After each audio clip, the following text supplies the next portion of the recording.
I pledge allegiance to the flag of the United States of America and to the republic for which it stands, one nation, under God, indivisible. justice for all. Justice for all. Pursuant to Section 5, Chapter 231 of the Public Laws of New Jersey, this is to state for the record that adequate notice of this meeting has been provided to the public. The annual notice of regular meetings on the bulletin board of the municipal building, by mailing the annual notice of regular meetings for 2022 to the News Record and Star Ledger in December 2021, and by filing said notice in the office of the Township Clerk. Ms. Adams. Ms. Cripe. Here. Mr. DeLuca. I'm here. Mr. I'm McGee. here. Hold on. Here. Mayor Daffis. Present. Whereas Chapter 231, Public Laws of 1975, commonly known as the Open Public Meetings Act, requires that all meetings of public bodies be open to the public.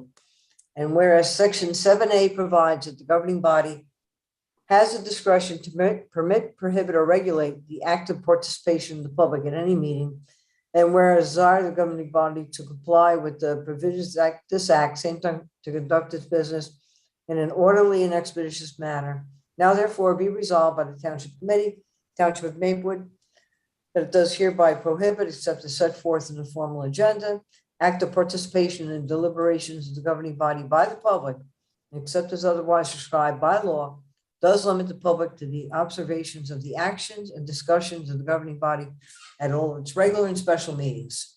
So moved. Second. Ms. Cripe. Yes. Mr. DeLuca. Yeah, sorry, I was working with Mr. Desiderio to try to get him on. Mr. McGee. Yes. Mayor Daffis. Yes. Thank you, Ms. Fritzen. Good evening, friends and neighbors. Thank you for joining us on this public session yet again, and still by Zoom, May 17th, 2022. We're going to start tonight's agenda with a proclamation.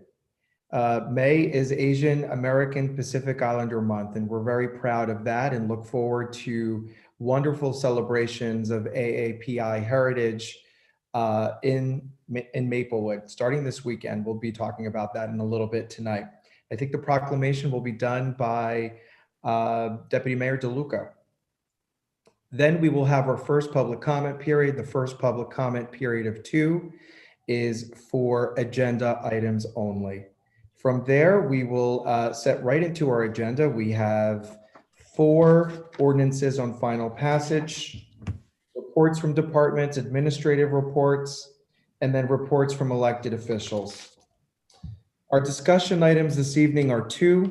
We're going to be talking about how to continue making recycling better in our township. We absolutely empathize and recognize and appreciate everyone's frustration. All of our residents have been experiencing issues with our contractor throughout the township. So this is another way of possibly getting the recycling done properly. And we're going to be talking about adding EMS fees paid by insurance carriers. The township has been traditionally up until now leaving that money on the table. And Mr. DeLuca will lead us in that discussion so that we're no longer leaving that on the table. We have 20 items on the consent agenda. Our agenda has been published with hyperlinks for every document and full transparency and engagement with the community. We will approve the regular session minutes from the December 21st meeting. We will have a second public comment period for any concern by residents. And then we will engage in the review of 4 cannabis license applications that have been reviewed by the review committee and scored. And then we will adjourn and meet again on June 8th. Please note that our meetings are usually on Tuesday, but because of the primary election, yes, there is a local election, folks. If you're not registered to vote, you better get to it We're open late tonight here at Town Hall if you need to. So come on by and join us and register to vote. And we have a contested Democratic primary. So you have two choices for one seat, Maplewood. That's democracy. So we'll be meeting on June 8th at 7:30 p.m., not on Tuesday, June 7th. So with that, we'll get started, but please join me in a moment of silence. I think it's really important that we really that we honor the lives that were lost in Buffalo at the supermarket. Black and brown bodies massacred. Yet again, this remaining a problem in our nation. Guns too easily available. This is someone who drove over 100 miles in a highly premeditated and structured attack on Black people. We're going to say their names tonight. We're not just going to be silent because we need to say their names. Roberta Drury of Buffalo, New York, age 32. Margus Morrison of Buffalo, New York, age 52. Andre McNeil of Auburn, New York, age 53. Aaron Salter of Lockport, New York, age 55. Geraldine Talley of Buffalo, New York, age 62. Celestine Chaney of Buffalo, New York, age 65. Hayward Patterson of Buffalo, New York, age 67. Catherine Massey of Buffalo, New York, age 72. Pearl Young of Buffalo, New York, 77.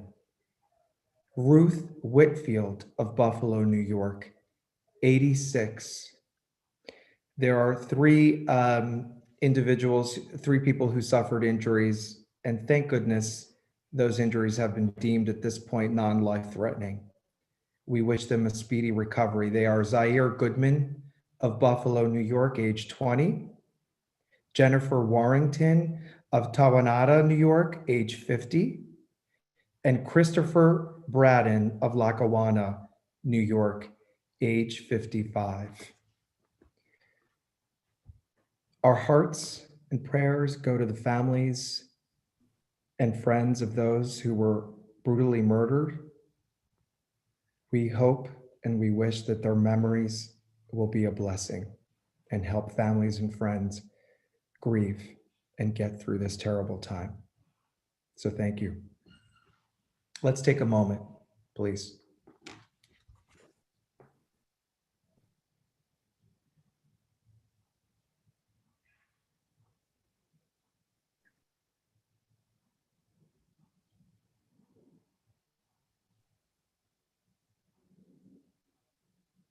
Thank you.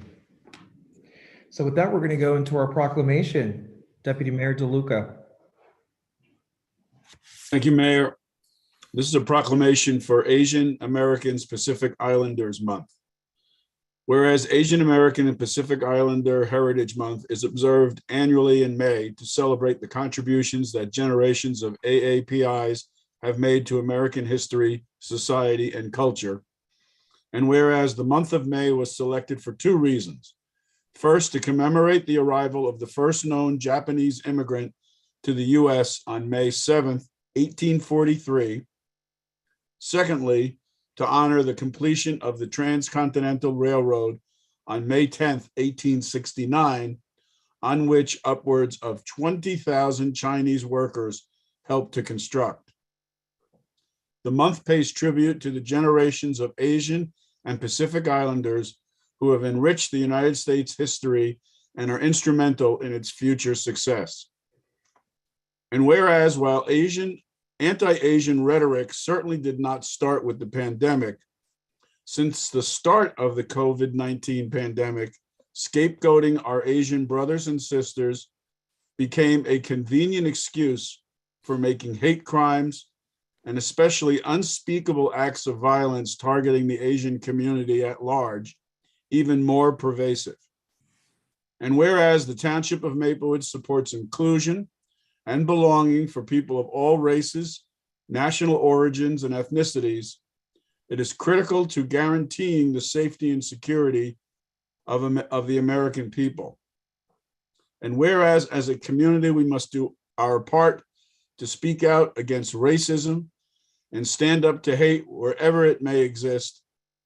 For our Asian brothers and sisters, that begins with acknowledgement and changing the overall tone of our collective conversation.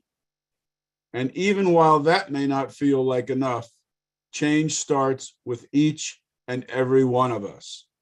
Now, therefore, be it resolved that Mayor Dean Daffis and members of the Township Committee do hereby proclaim the month of May 2022 as Asian American Pacific Islanders Month.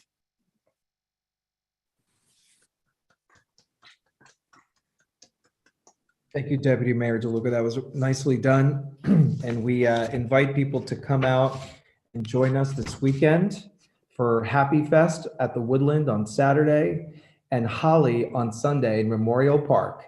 And committee member McGehee and I, we had a lot of fun at Holly last. And those photos are still circulating out there of us in the beautiful colors being color bombed, if you will. All right, let's move on to public comment. We do have some members of the public with us. Thank you for joining us. Mr. Waltz, will you kindly administer that, beginning with the parameters of our public comment? Thank you. Good evening, Mayor and Township Committee. We'll now begin the first public comment portion of the meeting on agenda items only. If any meeting attendee would like to address the Township Committee, please use the raise your hand function. We will convert you to a panelist and allow you 3 minutes to speak. Would anybody at this time like to address the Township Committee? Mayor, first up, I have Joe Strutt. We'll convert you to a panelist and allow you 3 minutes to speak.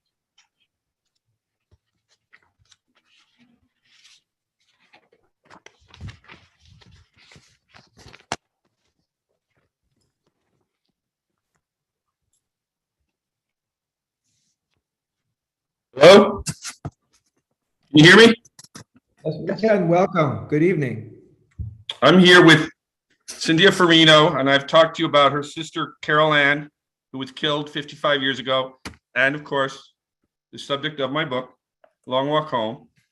And we've been trying to get her case reopened and have had no luck, as you know, either from Maplewood Police or Essex County Prosecutor's Office. And it doesn't seem like the township has put much pressure on either. She's also tried to get a memorial bench put into Memorial Park. We did get the application sent to us, but it turns out it'll cost $1,200, which she does not have, and I think would be an excess. I do have. It's But not, she's gonna speak to you on my time. it's not the point that I don't have. It feels like I'm getting the short end of the stick twice. I think it would behoove Maplewood to donate it. It would give you good publicity. It's a nice light shining on Maplewood after a lot of dismal things have happened there. I'm also kind of interested in the fact that you're worried about people in Buffalo instead of my sister's murder that actually occurred in your town, and nothing's been done about it. That's amazing to me. Matter of fact, it boggles my mind. That's kind of all I have to say. But I think we would like to see some action by the township to look into the case, put some pressure on the prosecutor's office and on the police, who were going to help and give us some information. Cynthia's also been trying to get a look at the files and the investigative evidence involved, including clothes that her sister had on at the time that were never returned. I know none of you were around 55 years ago. It's understandable, but you're around now. And she would like to get some answers on some of these questions and some response after the dismal, as she said it, response at the time, as well as my book found out, and some police officers we talked to in the podcast that followed. 30 seconds. The department overly emphasized her father as a suspect when he was clearly had an alibi and was not. So they're just getting frustrating on her part. Thank you both for your advocacy. Thank I you. can't hear them. I'm sorry, can you speak up? I said, thank you both for your advocacy. Thank you. Oh, okay. Thank you. No other response than that? Mr. Strupp, you know that I'm working on this with the prosecutor's office. I've stated in publicly like this many times. But if they've been not responsive to you all these years, they're not going to do it in 3 weeks. So, so let's work on it together, not attack each other. Not attacking, just bringing up the issues, that's all. Okay. I understand you've been responsive. Terrific. And I thank you again for your advocacy. Have a good evening. Is there any chance to get any help with the memorial bench cost, though? We That can would seem to be excessive cost, no? We can talk about that offline. Thank you very much. Thank you. Mayor, I see no one else at this time. Thank you. Turn it off 'cause So we're going to move on to our first ordinance on final passage. Ms. Fritzen? Yes, Mayor, it's item number 7. Ordinance on final passage, ordinance number 3059-22 is an ordinance authorizing and encouraging electric vehicle supply service equipment, EVSE, and make-ready parking spaces. This ordinance sets forth procedures for the installation of electric vehicle supply service equipment, EVSE, and make-ready parking spaces, and establishes associated regulations and other standards. This ordinance has been published, copies posted on the bulletin board in the municipal building, and copies made available to the general public in accordance with the law. Are there members from the public who would like to speak about this ordinance? Mr. Waltz, any members of the public? I see no one, Mayor. Thank you, sir. Mayor, I'll move it. Mayor, before we do that, if I may, Sure. because this was a zoning ordinance, it was sent to the planning board for review. We did get a memo from the planning board indicating that they find the ordinance is consistent with the master plan and is supportive of the objectives of the ordinance. Notwithstanding that fact, they have made 2 recommendations, neither of which that I think are substantive. So if you wish to adopt them, we can do so tonight as amended. The first is in paragraph 5 of is paragraph C5. Actually, they're both in that section, which appears on page 4. And what they are suggesting is where we have an application for development of the installation of the EVS or make-ready spaces, an existing gasoline station, an existing retail establishment, or any other existing building, they would like to add in there any other existing commercial or residential building. Okay, that's one change. Below that, they have a proposal that the proposed installation does not violate, and presently we have bulk designs. They would like to add bulk and, we have bulk requirements. They would like to add bulk and design requirements. Those were 2 recommendations from the planning board, which I present to you. Again, I think neither are substantive. So I think we could add those and still pass it tonight, but it's up to you if you wish to pass it with those amendments or to entertain it without the amendments. Any discussion? I have a question for Mr. Desiderio. This ordinance is the model ordinance from the state. Are any of these changes in conflict with the model that says this must not be changed? Hang on 1 second. That's a fair question.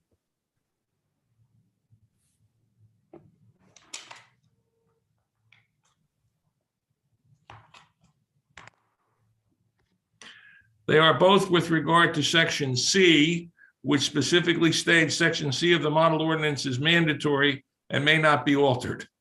So you are correct. So it cannot be altered. Okay. So notwithstanding their recommendations, I think it should be should be passed on final as originally drafted. Can I get a motion? I'll move it, Mayor. You have to read that. Yeah, I gotta find I move this ordinance be adopted as a whole and the clerk be directed to publish the same as a past ordinance in the Maplewood South Orange News Record according to law.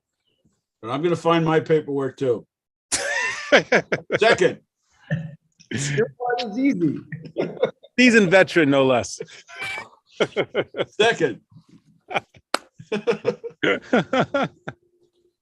Ms. Wright? Yes. Mr. DeLuca, Yes. Mr. McGehee, Yes. Mayor Davis. Yes. Second ordinance on final. Yes, Mayor, our next ordinance on final passage, bond ordinance 3060-22. Bond ordinance providing for various capital improvements in and by the Township of Maplewood in the County of Essex, New Jersey, appropriating the aggregate amount of $6,986,100 therefore, and authorizing the issuance of $6,668,895 in bonds or notes of the township to finance part of the cost thereof.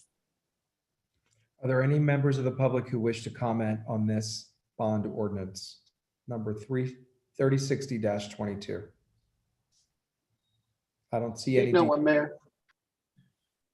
No, No takers. no takers. Okay. Any discussion internally? Okay, I'm going to move it. I move this ordinance be adopted as a whole and the clerk be directed to publish the same as a passed ordinance in the Maplewood South Orange News Record according to law. I'll second it. Ms. Craig, Yes. Mr. DeLuca, Yes. Mr. McGehee, Yes. Mayor Davis. Yes, thank you, Ms. Fritzen. Second bond ordinance on final. Yes, Mayor, it's bond ordinance 3061-22. Bond ordinance providing for environmental abatement in and by the Township of Maplewood in the County of Essex, New Jersey, appropriating $1 million, including $560,000 in proceeds of obligations not needed for their original purposes, and $22,000 from the Capital Improvement Fund, and authorizing the issuance of $418,000 in bonds or notes of the township to finance part of the cost thereof. Are there any members of the public who wish to comment on this ordinance? See no one, Mayor. Right. Any internal discussion? I will move it. I move this ordinance be adopted as a whole and the clerk be directed to publish the same as a passed ordinance in the Maplewood South Orange News Record according to law. Second. Ms. Craig, Yes. Mr. DeLuca, Yes. Mr. McGehee, Yes. Mayor Davis. Yes. And yes, Mayor, the final bond ordinance for final is 3062-22. Bond ordinance providing for improvements to the pool utility in and by the Township of Maplewood in the County of Essex, New Jersey, appropriating $252,000 therefore, and authorizing the issuance of $239,400 in bonds or notes of the township to finance the cost thereof. Any public comment? See no one, Mayor. Any internal comment? I move this ordinance be adopted as a whole and the clerk be directed to publish the same as a passed ordinance in the Maplewood South Orange News Record according to law. Second. Ms. Craig, Yes. Mr. DeLuca, Yes. Mr. McGehee, Yes. Mayor Davis. Yes, thank you, Ms. Fritzen. Reports from departments. I don't see any departments here. Is that correct, Mr. Jimes? That's correct. Okay, administrative reports, and you're up, Mr. Jimes. Thank you, Mayor. A few items tonight regarding the aforementioned approved capital projects. I've met and discussed with all the relevant department heads regarding their request or their approved requests. I created a spreadsheet that you'll receive tomorrow that shows the status of each project, the estimated bid award date, the estimated project order start date, and the project estimated completion date. So you will receive that tomorrow. And as things get updated, you'll be receiving updates on all of these projects as they move forward. I received information regarding a potential grant for the New Jersey Urban Community Forestry Program. We can receive up to $150,000 for various tree-related efforts. The Department of Public Works has that information on the grant. We'll be working something up and submitting it to the Environmental and Public Works Committee. And we also have an internal meeting set up a few weeks in advance of that grant application being due, just to make sure we're ready and everybody's on the same page. We submitted our annual, regarding the tonnage grant, we submitted our annual tonnage grant to the DEP. The amount we receive is based on all the recycling collected within the township and at the DPW. And we report those totals to the state and they give us money accordingly. It seems here the average estimate of that grant has been between $20,000 and $25,000 over the years. And that's, for a town our size with the number of houses we have, it's, somewhat similar to what I've seen in similar communities throughout the years. Facilities manager position, after a couple of interviews, the director of community services, upon my agreement, made an offer to the finalists for that long vacant position. The start date is pending completion of all the appropriate pre-hire paperwork, and I expect a resolution to be forthcoming at the next township committee meeting. Cell tower on the DPW site near the Hart Park. We've been in continued discussions with the owner of that tower on potential expansion. Just this week, Director Kittner, Mr. Desiderio, and Peter Lupo, our telecommunications attorney, met internally to discuss the plans going forward. We've instructed ATC to submit plans for potential approval. And when we get those, we'll submit those to the Environmental and Public Works Committee, and then eventually the Township Committee if there is a recommendation to move forward. On our behalf, Mr. Lupo has been working, with the tower owner and has conveyed all the requests and suggestions that are coming from both Mr. Desiderio and Mr. Kittner's office. The meeting regarding the Burnett, Tuscan, and Springfield discussion on the intersection has been set. That was set for May 31st. There'll be a Zoom link forthcoming, and that's in the process of being publicly advertised by the clerk's office.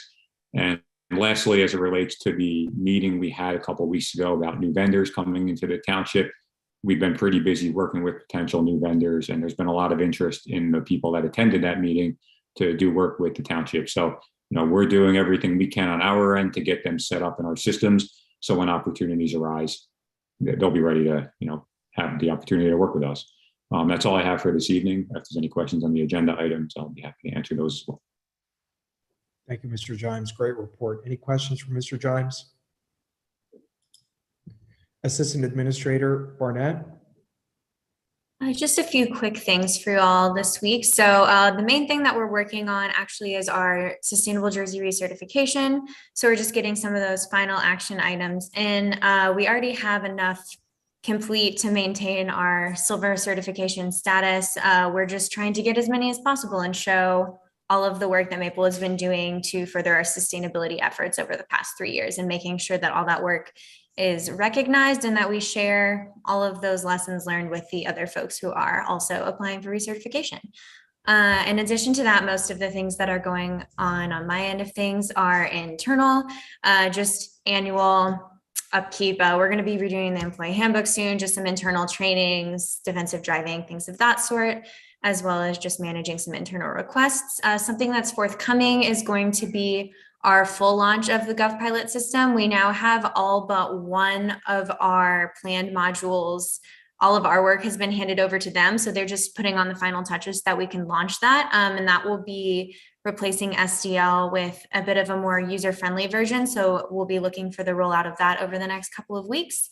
And then other than that, the main other thing that I'm working on is getting some of those old agendas and minutes for different boards and committees, in addition to the TC, up into the archives, so that those are easily searchable and available for anybody who wants to look back on specific topics or through specific years or boards. We have different ways to sort them so that folks can get that information they need quickly. That's terrific. Thank you, Ms. Burnett. Any questions from Ms. Burnett? Ms. Burnett, thank you. I'm really excited about the employee handbook revision. I think it's good to always revise that. And thank you for taking that on. That's a big task. As you consider trainings that need to be done for employees, I'd love to work with you as it relates to LGBTQIA sensitivity training. We've never done that here, and there are various partners who can come in and do it for us. Lots of expertise here right in our backyard on that. And I think it's long overdue. So let's keep that on our radar, if you will. Sounds good. Thank you. Thank you. Terrific. Mr. Desiderio. Yeah, Mayor, just one quick thing. Ms. Fritzen, did resolution 175-22 get on the agenda? Yes, it did. On the consent agenda. Okay, I just want to bring it, I know this came out late and it's just a renewal of our parking lease with New Jersey Transit for the pool parking lot. I sent you the details. I apologize for it's coming out late, but it expires on the end of May. So it's something that I would ask you to consider favorably during the course of the consent agenda. That's all I have, Mayor. Most certainly. Thank you, Mr. Desiderio. Any questions for Mr. Desiderio? Okay, seeing none. Ms. Fritzen. Yeah, Mayor, thank you. So, as the mayor, mentioned earlier, the clerk's office is open straight through till 9 p.m. tonight for any resident that, needs to register to vote, to be eligible to vote in the, June primary. And, tonight at 9 p.m. on this date is the final time to register to be eligible. I am going to defer to, later on in his report, Mr. McGehee, but I just wanted to make a reminder that tomorrow is our Haitian flag raising ceremony here at Town Hall at 5 o'clock. So we have had in the last couple of weeks, several event planning meetings, and you've all been noticed on them.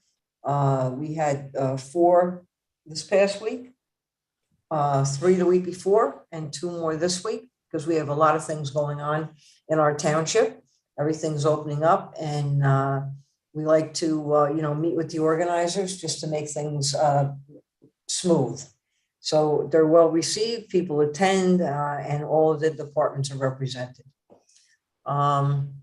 Next, I just wanted to mention, we've been putting out e-blasts and information about our upcoming Memorial Day parade and ceremony. And we're working on groups who might be interested in marching. We're getting a pretty good response. So if anybody, any organization out there, Boy Scouts, Girl Scouts, youth teams are interested in marching in the parade, my email's been posted in a lot of places. Just contact me. And we're also working on a ceremony here at Town Hall following the parade. We have primary election day coming up on Tuesday, June 7th. And we've prepared an election piece that's been posted up on the township website. Actually, we fine-tuned it a little more since the copy that you all received during the week. And we're also going to be having walkthroughs of the polling locations, again, utilizing Columbia High School instead of Clinton School due to the construction. So my final item, and the mayor said it earlier, just to remind everybody that our next meeting, because of Election Day, will be Wednesday, June 8th. So the clerk's office is involved in a lot of activities and organizing events, and I think I've covered them all. Thank you, Mayor. Thank you, Ms. Fritzen. Appreciate that. Any questions for Ms. Fritzen? All right, reports from elected officials. Committee member Gripe. Thank you, Mayor. Few things have come up, but first I want to offer an extended thank you to Township volunteer Sydney Layer, who is taking a job in Washington, D.C. So she has served her last day and taken the last series of notes for the Seniors Advisory Committee. Ms. Layer, please do not be a stranger. Come back and visit us, but Godspeed on your transition to your new career and your new home. Speaking of the Seniors Advisory Committee, we have a hearing aid clinic coming up on June 15th that we want to make sure folks know about. It will be happening at the Loft at SOPAC, and the audiologist and audiology students in Montclair State will be responsible for that. So please come on out from 11:30 to 2:30 p.m., free to the public. Also, we are in need of community volunteers. I think every week I make an announcement about it, but with Sydney stepping down, we not only need community volunteers, we need community volunteers under the age of 25. We really like to have diversity on our committees, and I know for Pool Advisory, Recreational, Rec Advisory, as well as the Seniors Advisory Fund, they are looking for young people. So please, if you have any questions, reach out to me at the Township. I believe you can reach out also to Assistant Administrator Bradley Barnett, and just visit the website where the application is to answer any questions. The announcement for pool swim lessons have gone out, and those the membership is, I'm sorry, for members, the lessons are available now. You can sign your children up for it, $50 per person. to register, and beginning next week, it will be open for the public as a part of our pilot program. The pool committee personalized over 140 letters and walked door to door to hand them out to new residents in Maplewood over the last week and a half. And we have gotten a few families to actually join the pool from that, and just in general, a lot of good rapport. The neighbors were very, very happy to hear from someone other than the mailman. So that was very, very nice that our pool members did that. And finally, Pool Pals and the Recreational Assistance Fund could use additional funding. We know that folks are traveling a lot during the summer months, and maybe they won't be able to join the pool themselves. But if you were able to throw a little something in the hat to make sure that somebody else's child can get swim lessons or can help have a family have access to a pool during a time we are really in need of cooling stations and additional ways for families to engage in this community, it would be really helpful. Again, all this information is on the website, but if you have any questions, please reach out to me anytime, and I will be happy to discuss that with you. And that is my report, Mayor. Thank you, Committee Member Kripe. Are there any questions for Ms. Kripe? I'm excited about the pilot program. I really hope that it goes off well. It is a pilot program, you know, so it's not going to be perfect. That's why it's a pilot. But hopefully next season, we will be ready to really do everything that we need to be doing in this regard. And you know what? It's a great membership and recruiting strategy as well, right? Non-members will come to the pool and see how incredible the facility is and their neighbors and friends there, and they will consider becoming members also. So it's a great thing, and I'm really excited that we're finally doing it. Committee Member McGehee. Thank you, Mayor, and good evening, everyone. I'm going to go ahead and share my screen to make it easier. I only have a few items. Can you see my screen first and foremost? Yes, sir. Awesome. So I'm going to start with one of the committees which I lead, which is public safety. Just a summary of the meeting itself. Crime is up throughout Maplewood, but also throughout the county and New Jersey. Our March report communicated 2 robberies, 1 aggravated assault, 2 burglaries, 12 thefts, 16 auto thefts with 88%. Again, a theme that we have to kind of address and keep trying to address, but 88% of these auto thefts keys are in the car running. So we got to be a little more patient and turn off our cars and take our keys with us.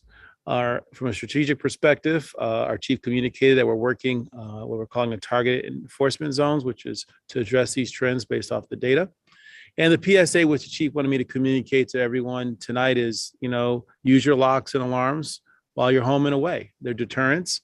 They're not a big deal, and it'll help, enhance safety. From an operations perspective, our overtime is down year to date and year over year, which is a wonderful story from a financial perspective. Moving on to fire, mutual aid for this past month, we had 66 received and also 11 given. We receive an EMS because our firefighters go out to serve our community, and when they do, we have to backfill, and so that's why we get mutual aid from other municipalities in the area. Automatic aid, which is a relationship with South Orange. Last month, 5 were received and 2 were given. Overtime is up. It was down in March, but up in April. We have vacation, sick days, training. We have some vacancies as well on our table. And note that, our firefighters during COVID in 20, especially 2020, took 0 vacation time. They showed up. They were there. They were first responders. And so I think getting a little vacation time back after 2 long, hard years makes a lot of sense to me. The PSA that I want to share with you from Chief Alvarez is, please, everyone in your homes, test your carbon monoxide detectors and your fire detectors on a monthly cadence. Change those batteries and make note of that battery so you know when to change it again. Those detectors will save your life if needed. So remember those actions and do take heart to that. South Essex Fire Department, we continue to meet on a heavy cadence. I just came from a 2.5-hour meeting this afternoon, actually, to talk about all the transition work. This is a heavy lift. And Mr. DeLuca was there as well. We are really in full transition work right now, working with the Lieutenant Governor personally all the way down, working with our unions, working with our chiefs, It's a heavy lift. It's a heavy lift, Maplewood, but we're very proud of the work we're doing. The core meetings, in addition to the committee meetings, in addition to the core meetings, include inspections, inventory, branding, transition, EMS. There's just so much happening to really get this over the hump, and this will be the first of its kind in the history of New Jersey. Moving on, I want to talk about, which Ms. Fritzen talked about already, is tomorrow's Haitian Flag Day. Please join Mayor Daffis and myself as we raise the Haitian flag. This will be our 4th annual event. It's something that's very important, as we all should know. We have a huge Haitian American community and Haitian community in the township of Maplewood, and we should respect and support that community like any other community as well. So I look forward to seeing everyone out there at 5 o'clock tomorrow at Town Hall. And the last thing that I will share with you tonight is on Sunday, history in the making. Hela Salid is coming to Maplewood, or coming to the area. This is the first African-American man or Black man to run across America. And he is coming. He's going to share his story, talk about, his personal inspiration, some of the trials and tribulations that you can imagine running across America as a man of color. But he made history, and he's coming out to be with us, Maplewood, South Orange, Milburn. The event will be at the Milburn Public Library. It's at 9:30 on the 22nd. There are a lot of events happening this weekend, but this is a time where there are no events happening. So coming out on Sunday morning, join myself, the Soma Fox Running Club, and the running clubs from all over Essex County to hear the inspirational words, and also go on a fun run with Hela. And I actually had the opportunity to spend some time with him in Central Park at his 5-year run anniversary. He's run every day for 5 years straight. So the man is incredible, absolutely incredible. So please come on out and enjoy us. And we look forward to seeing you all out there. And that's my report, Mayor. I yield the floor. Thank you, Mr. McGee. That's exciting. I'm looking forward to that. Of course, you should see his well, you've seen his legs, right? They're like, they're like steel, right? I mean, that's from his running every day. Incredible, and seemingly a really nice guy too. I look forward to meeting him. Our next report is from Deputy Mayor DeLuca. Thank you, Mayor. A few quick things, because we have a couple of discussion items. I know we have a heavy agenda still ahead of us. I want to congratulate our colleague, Frank McGehee, for getting the Family Connection Lifetime Achievement Award on May 10th. It was a very nice event. And as Frank said, 50 years old, he's still got a lot of life in him. So don't think that he's going to settle down. He's got a whole nother chapter coming. Yes, indeed. So congratulations.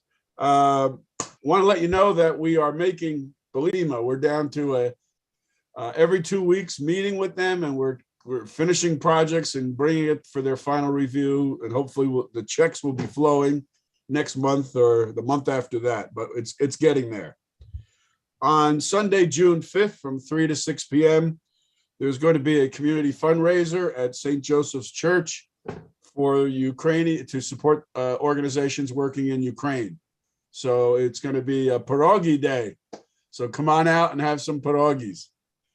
The Hilton Neighborhood Association this Thursday night, 7:30 on May 19th, is having its annual candidates forum.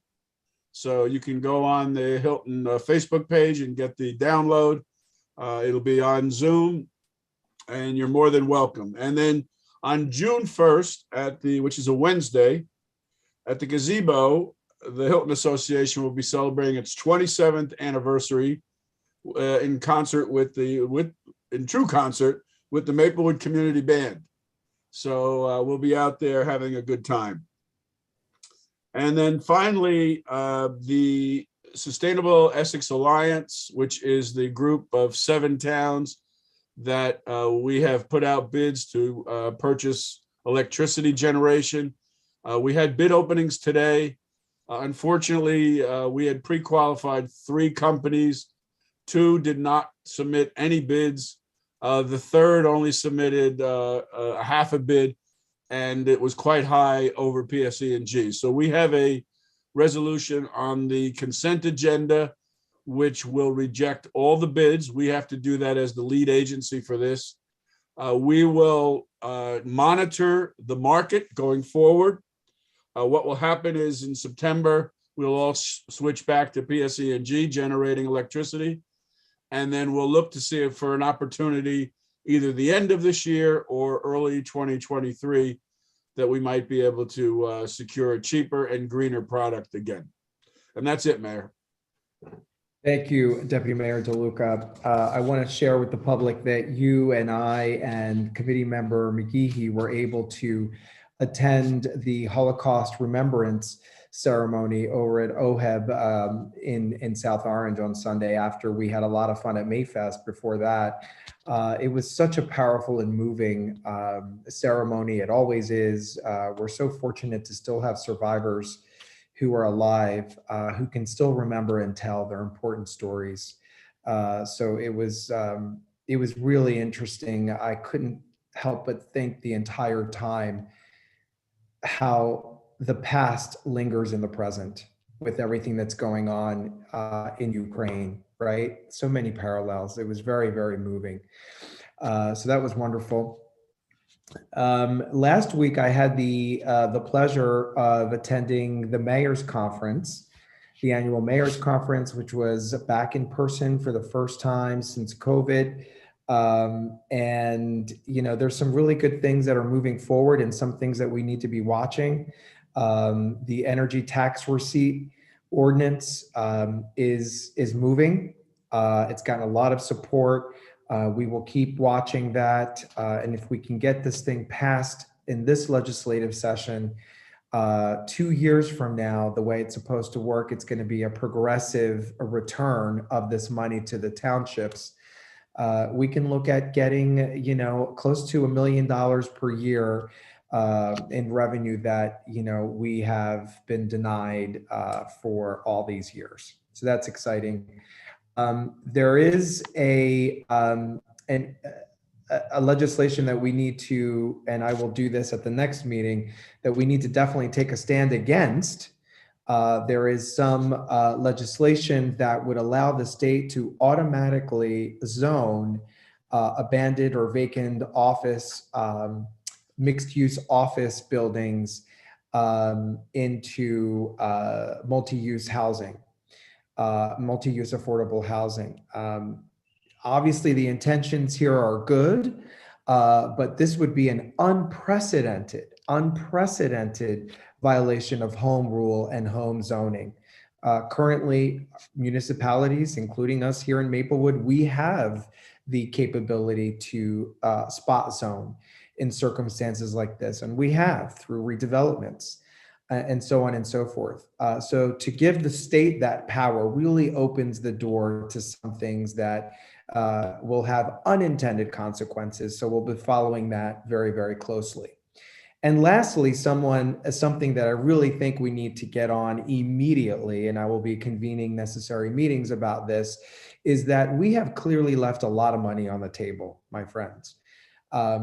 We, in terms of infrastructure money, and I'm not talking about the ARP funds that are yet to come this summer. We don't know how much we're going to get and what it's going to look like, but I'm talking about annual grants that are available and have been available in infrastructure improvements, especially as they relate to flood mitigation, which, you know, is a problem in our town, as is in many towns, but especially in Maplewood post-Ida.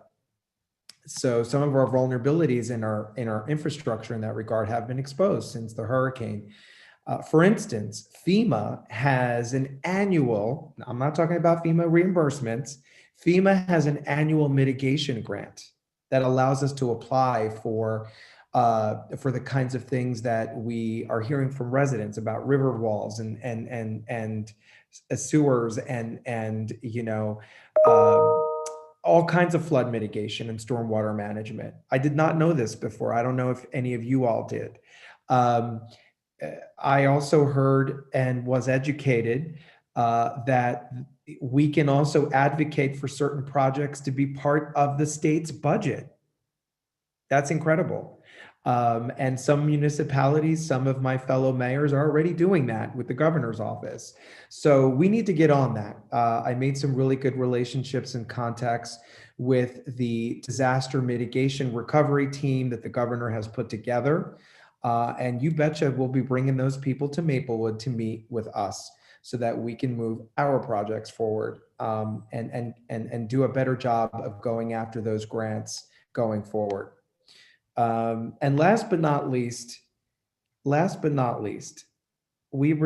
have been receiving a lot of emails from parents who are concerned about the state of affairs that we are in currently. Obviously, COVID transmission is on the rise. The entire state has flipped over into orange, which is high transmission. And certainly we've had outbreaks in our schools, respective outbreaks.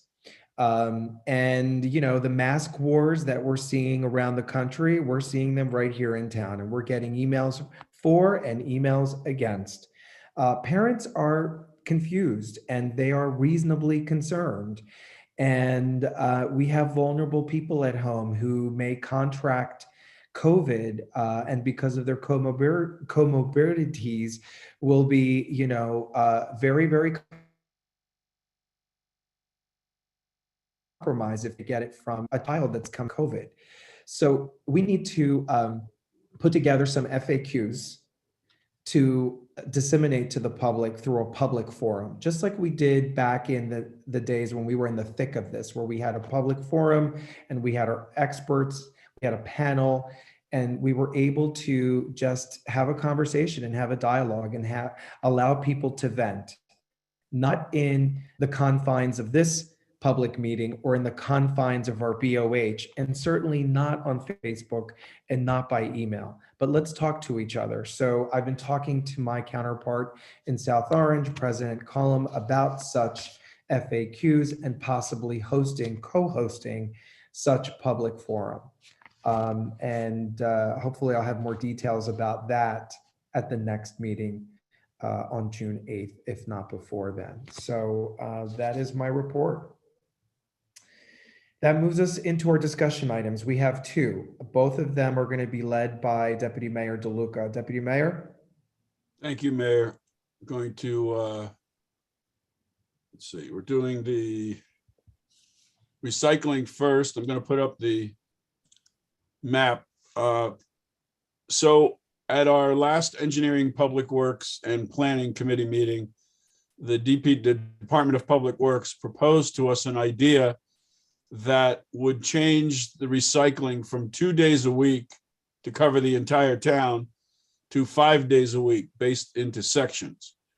The reason for this is that with the company only coming in 2 days a week, if they miss a block, particularly on the second day or even on the first day, and they're not able to get back there, we end up having to pick up that recycling and take it and pay for that recycling at the disposal site.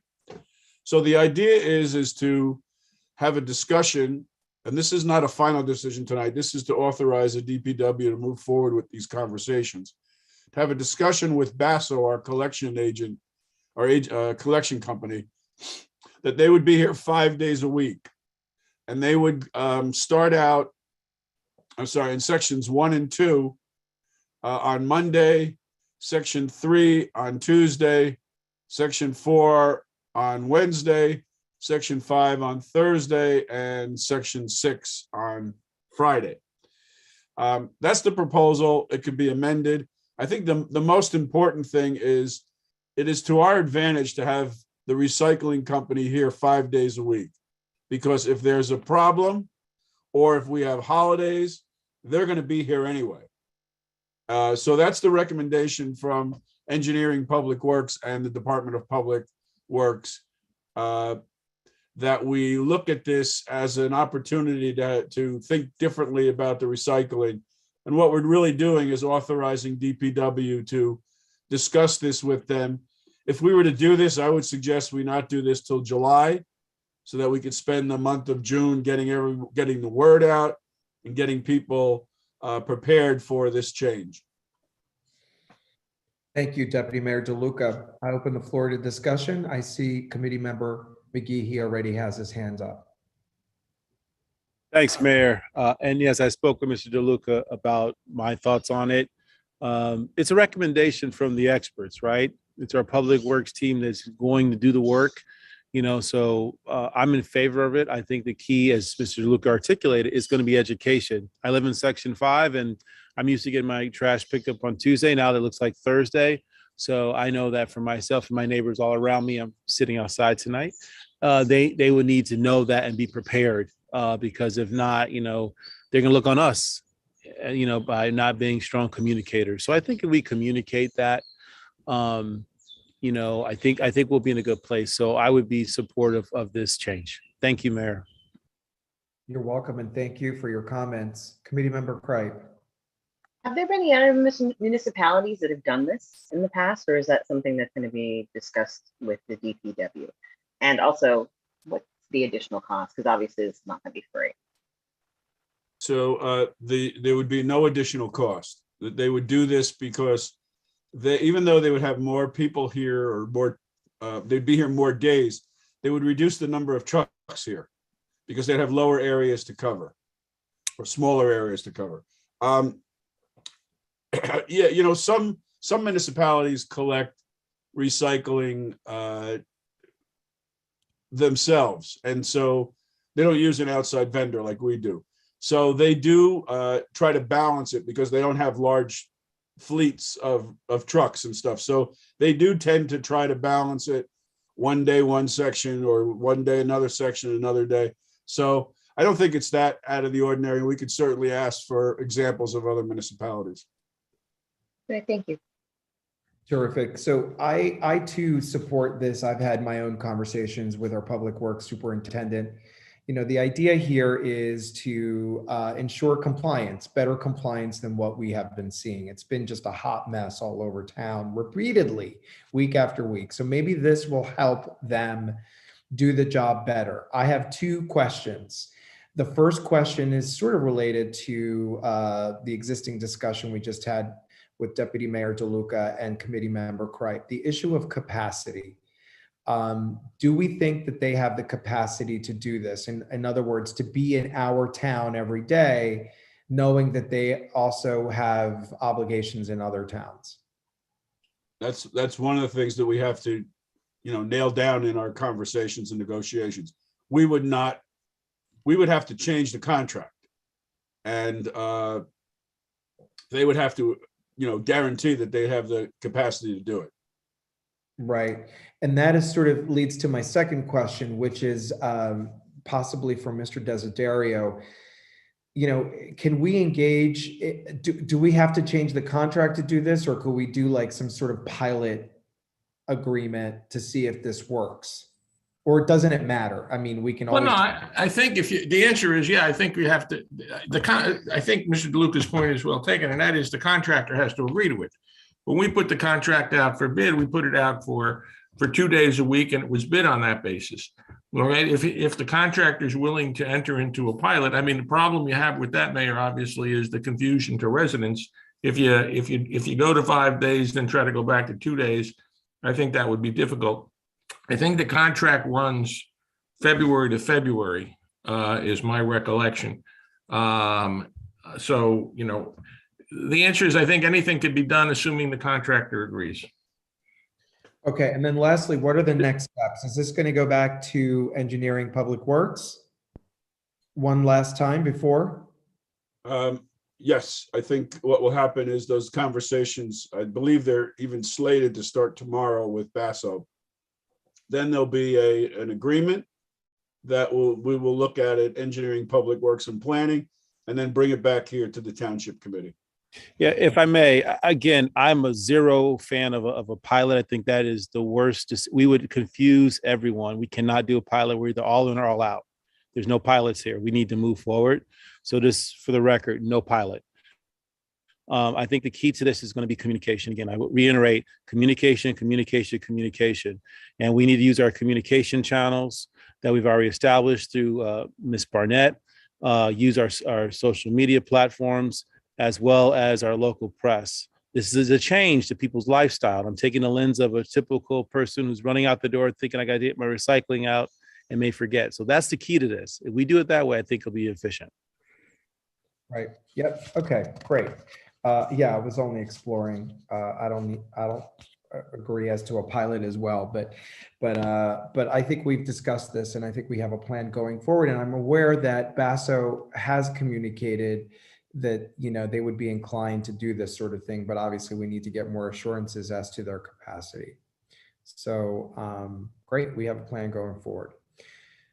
Deputy Mayor DeLuca, you have the second item. Yes, thank you. So next up is emergency medical services fees. So we have in our code, in our ordinance code, we do now collect fees for emergency ambulance transport services. This is here, you can see user fee for ambulance transportation services. This was adopted in 2002 and amended over the years. We have not changed the fee, which is in C here, for a number of years, and the fee is low. So currently, and you'll see it's crossed out, we charge $800 for transport, where the going rate is $1,050. We charge $12 per mile, which certainly now with gas is $20. We're talking about $20. And then we have an additional fee if we provide oxygen of $75. And these get billed to the insurance company of the person receiving it. We have a third-party biller. The EMS officers provide the service, fill out the paperwork. It goes to the third-party biller. They bill Medicare, Medicaid, Horizon Blue Cross, United Healthcare, or whoever, and then we get a reimbursement back. These rates that we have here in red are the rates that are the going rates right now. So we're undercharging right now. We also have a policy that if someone doesn't have medical insurance, we do not bill them. Or if someone is a low-income household or moderate-income household, we do not bill them. If we send a bill to the insurance company and the insurance company doesn't pay, we send another bill to the insurance company. If they still don't pay, we write it off. We do not go after the recipient. So this was something back in 2002 that we were very careful about.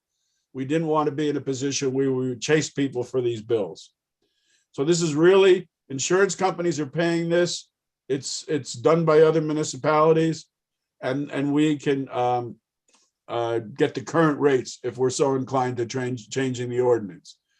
We're also suggesting, and let me see if I can get this up a little bit. No, I can't find. Okay. New EMS fees. Again, these are paid for by insurance companies. So if our EMT administers Narcan, $150. Epinephrine, $150. If we put a cervical collar on, $50. Those get thrown away after one use. As you know, of course, these others are one use and done. Glucose, if we do an oral test, $20. So, and then if we do get people who do refusal of medical attention, it's called an RMA. You know, they have an accident, they have a fall, we go there, and they say, I really don't want to go to the hospital, I'm okay. But we do provide ice packs, bandages, maybe a couple other things, soft supplies, and we don't charge. So this would do that. So the recommendation is that we take the ordinance that's up here and we change the numbers, and then we add these services as reimbursable services. And then third recommendation, and this I would recommend that we hold off on. Auto insurance companies will pay for the use of extrication power tools, those jaws of life that we have and things like that. They'll also, if you're not using the power tools, but you're using other tools and stabilization, that you can get reimbursed for using these. The South Essex Fire Department is going to take a look at what services can be charged for globally. So I would recommend we not do these two things and we wait to see what happens at the SEFD.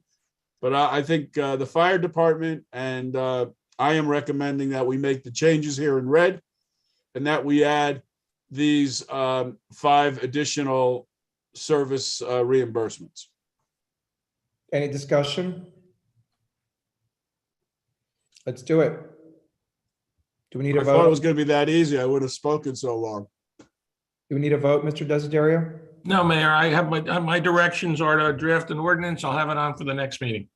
Could I ask something? And I don't know if this is something based off of New Jersey state statute or whatever, but I noticed in that document, committee, Deputy Mayor, that there was he and she in there. Is there a requirement for gendered language in our contracts? No. No. And as you know, I try not to use gender when we do our meetings here occasionally. Yeah. Is there any way of removing that as well? Yeah, and the bottom line is we'll redo the whole thing and we'll make it as gender neutral as possible. Thank you. I just want to take a second to recognize Mr. DeLuca. We've been looking at this in our public safety committee for a couple, for over a year. And this is a win for us because we've basically have undervalued the hard work and energy and service of our firefighters for a long time. So it's time, it is appropriate, and let's move forward. Thanks. Let's go. Let's go. And the next thing to go is the consent agenda. Who's going to move it? 20 items. I'll Come move on. the consent agenda, and I'll move the consent agenda plus, that's it, consent agenda, the resolutions. I'll second it. Ms. Craig, Yes. Mr. DeLuca, Yes, Mr. McGehee, Yes. Mayor Daffis.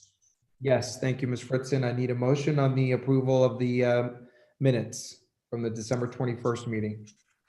Mayor, you add on the minutes too. Somehow they were dropped off, but you did receive them. Closed minutes of your last meeting. Yes, we did. move Thank- it. Second. Ms. Craig, Yes. Mr. DeLuca, Yes, McGehee, Yes. Mayor Daffis. Yes, this brings us to our second public comment period on any subject matter. Mr. Waltz, your turn again to administer, sir. Good evening again, Mayor and Township Committee. We'll now begin the second public comment portion of the meeting on any subject matter. If any meeting attendee would like to address the Township Committee, please use the raise your hand function. We will convert you to a panelist and allow you 3 minutes to speak. Would anybody like to address the Township Committee at this time? Mayor, first up, we have India Shezer. I apologize if I pronounced your name wrong. We'll convert you to a panelist and allow you 3 minutes to speak.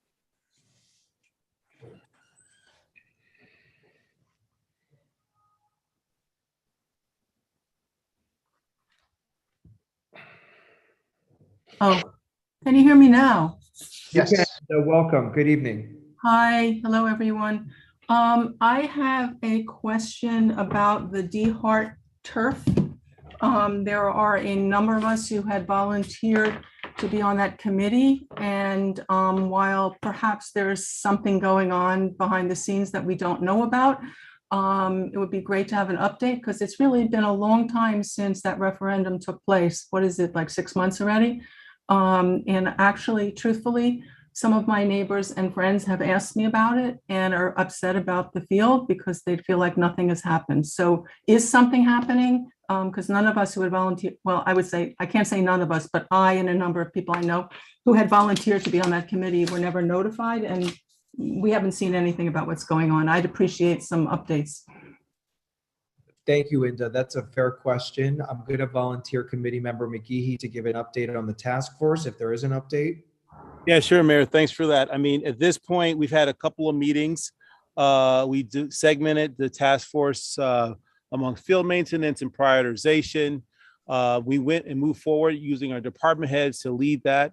As you may or may not know, for those who are fully engaged in our field maintenance, our DPW has done a full assessment and done action on DeHart Field to improve it. There was notifications that went out, but at this point, we're moving forward. There's no turf. We're moving forward with leveraging our experts to move for a grass-based field, and that's where we are. So there's been movement to improve those fields. I know there was an issue, as I understand it, regarding some of the maintenance of a particular field or two in town, but that's our DPW's responsibility, and I understand they're going to address the issue. So That's where we are. Thanks, Mayor.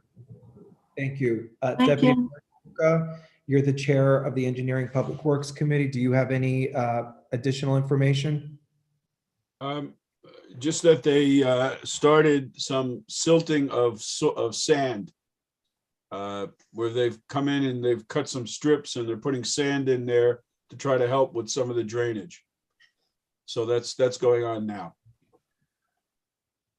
Okay, thank you very much. Thank you. Mayor, next I have Joe Struck. We'll convert you to a panelist and allow you 3 minutes to speak.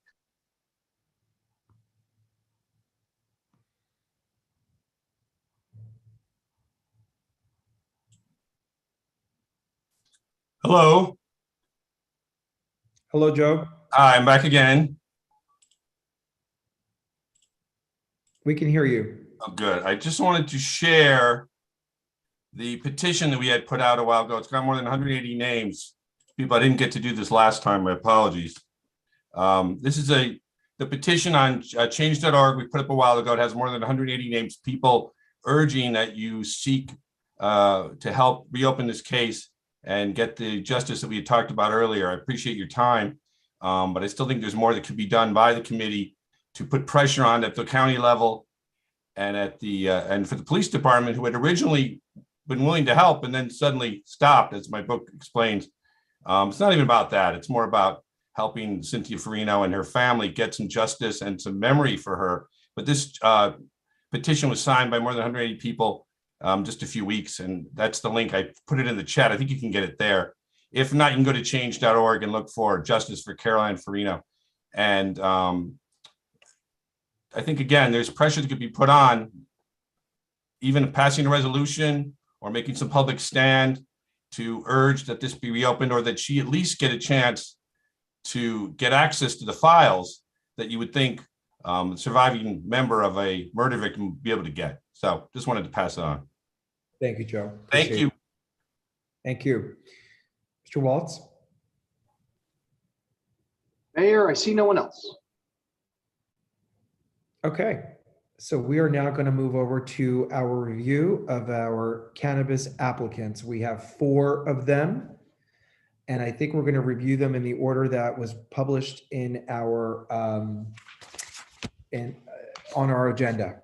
I believe the first one is called O'Gee's Brands, New Jersey LLC. Assistant Administrator Barnett, would you make sure that everybody who is part of that outfit is brought over as a panelist? Yes, and I know we have a handful for each applicant. So some of you I only know through your email address. So if you don't mind raising your hand, I can move you over. But a lot of those I just have the initials. So rather than guessing, that would really help me out. Thank you. Great. And I recommend that we just take a break of 1 minute until everyone has the opportunity to come over. 1 minute, please. Thank you.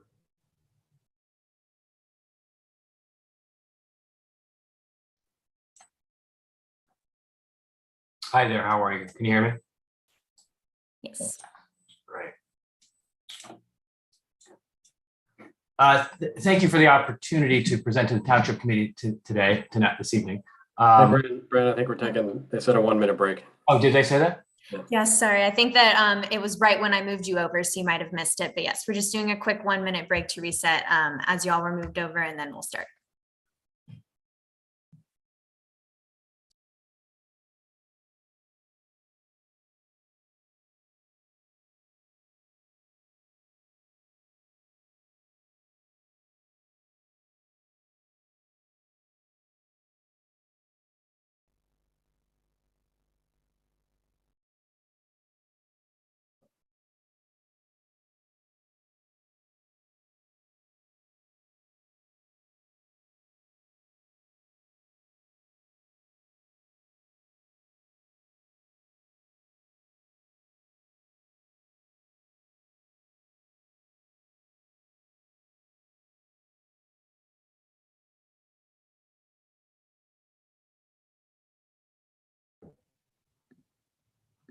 Okay. Are we all back?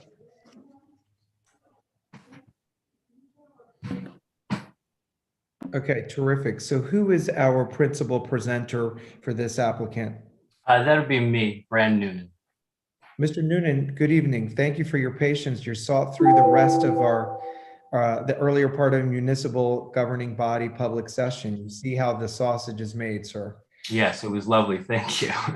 Okay, I'm sure you're being honest when you say that. Okay, so listen, why don't you tell us what kind of license you're applying for, where your property is, and whatever is that else you want to tell us. Sure. And I understand I had 5 minutes to present, and I know you have our application, so I'll give a brief overview of the company and our plans.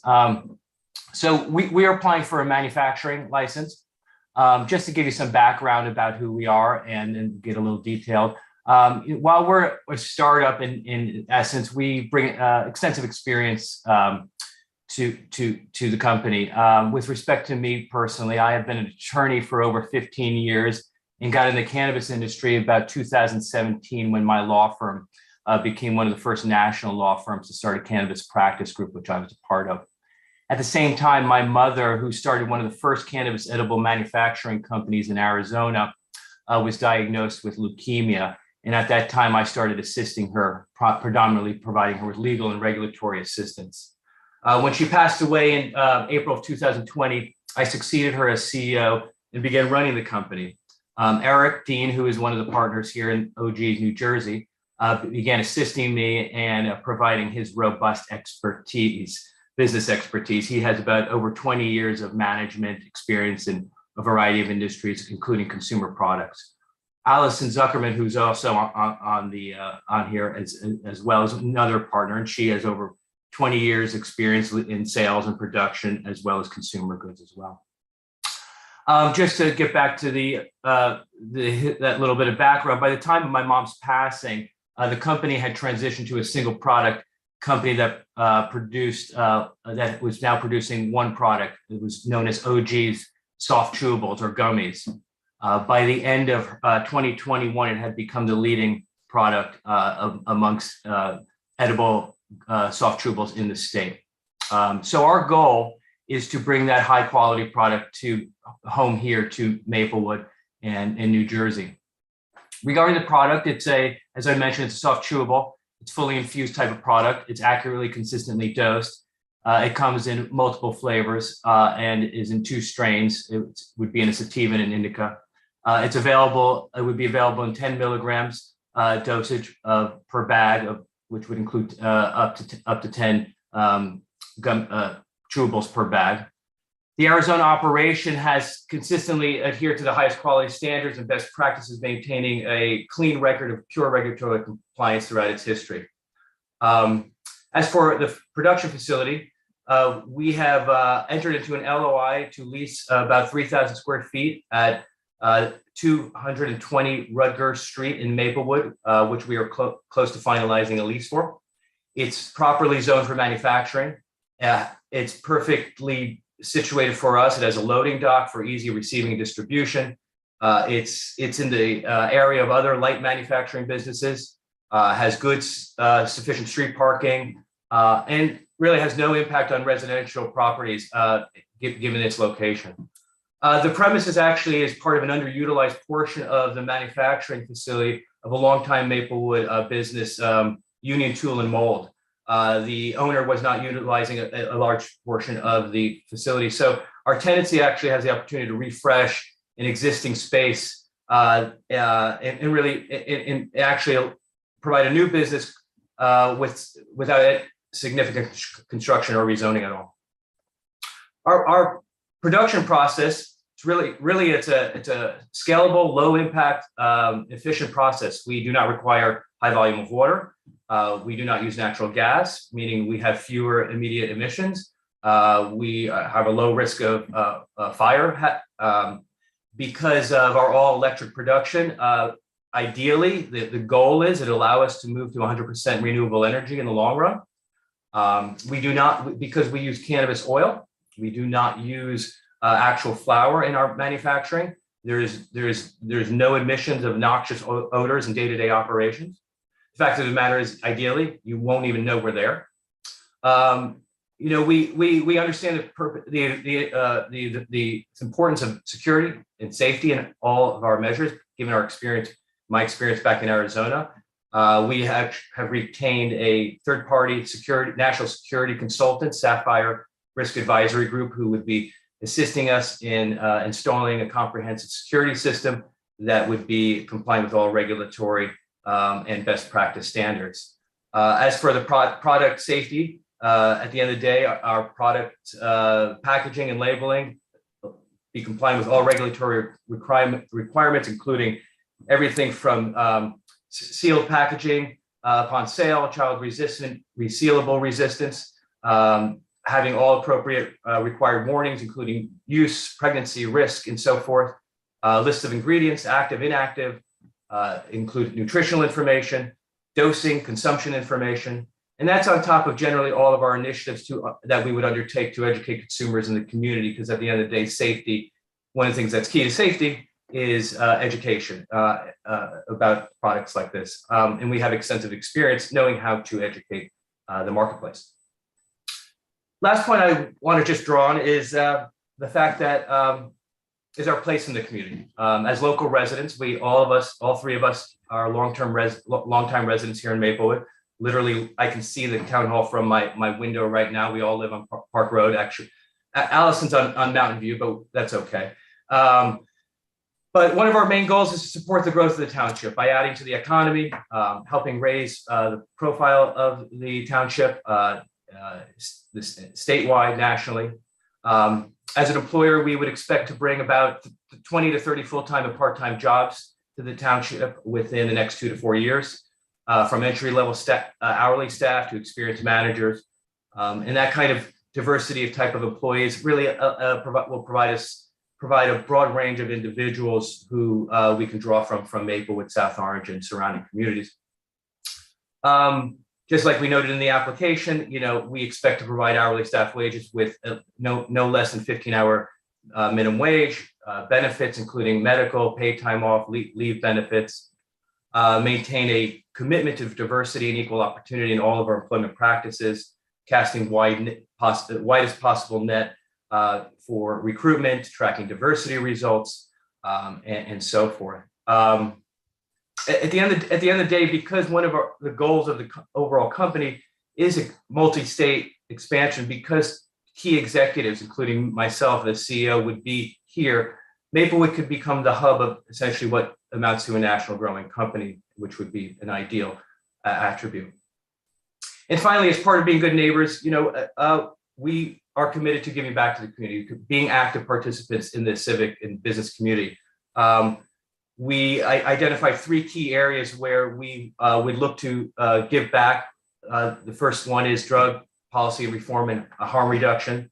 It is critical to continue to help address the harm caused by prohibition and war on drugs, particularly of communities of color.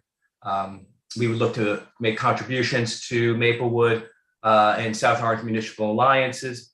We would work with reentry programs to help ex-offenders to get employment opportunities.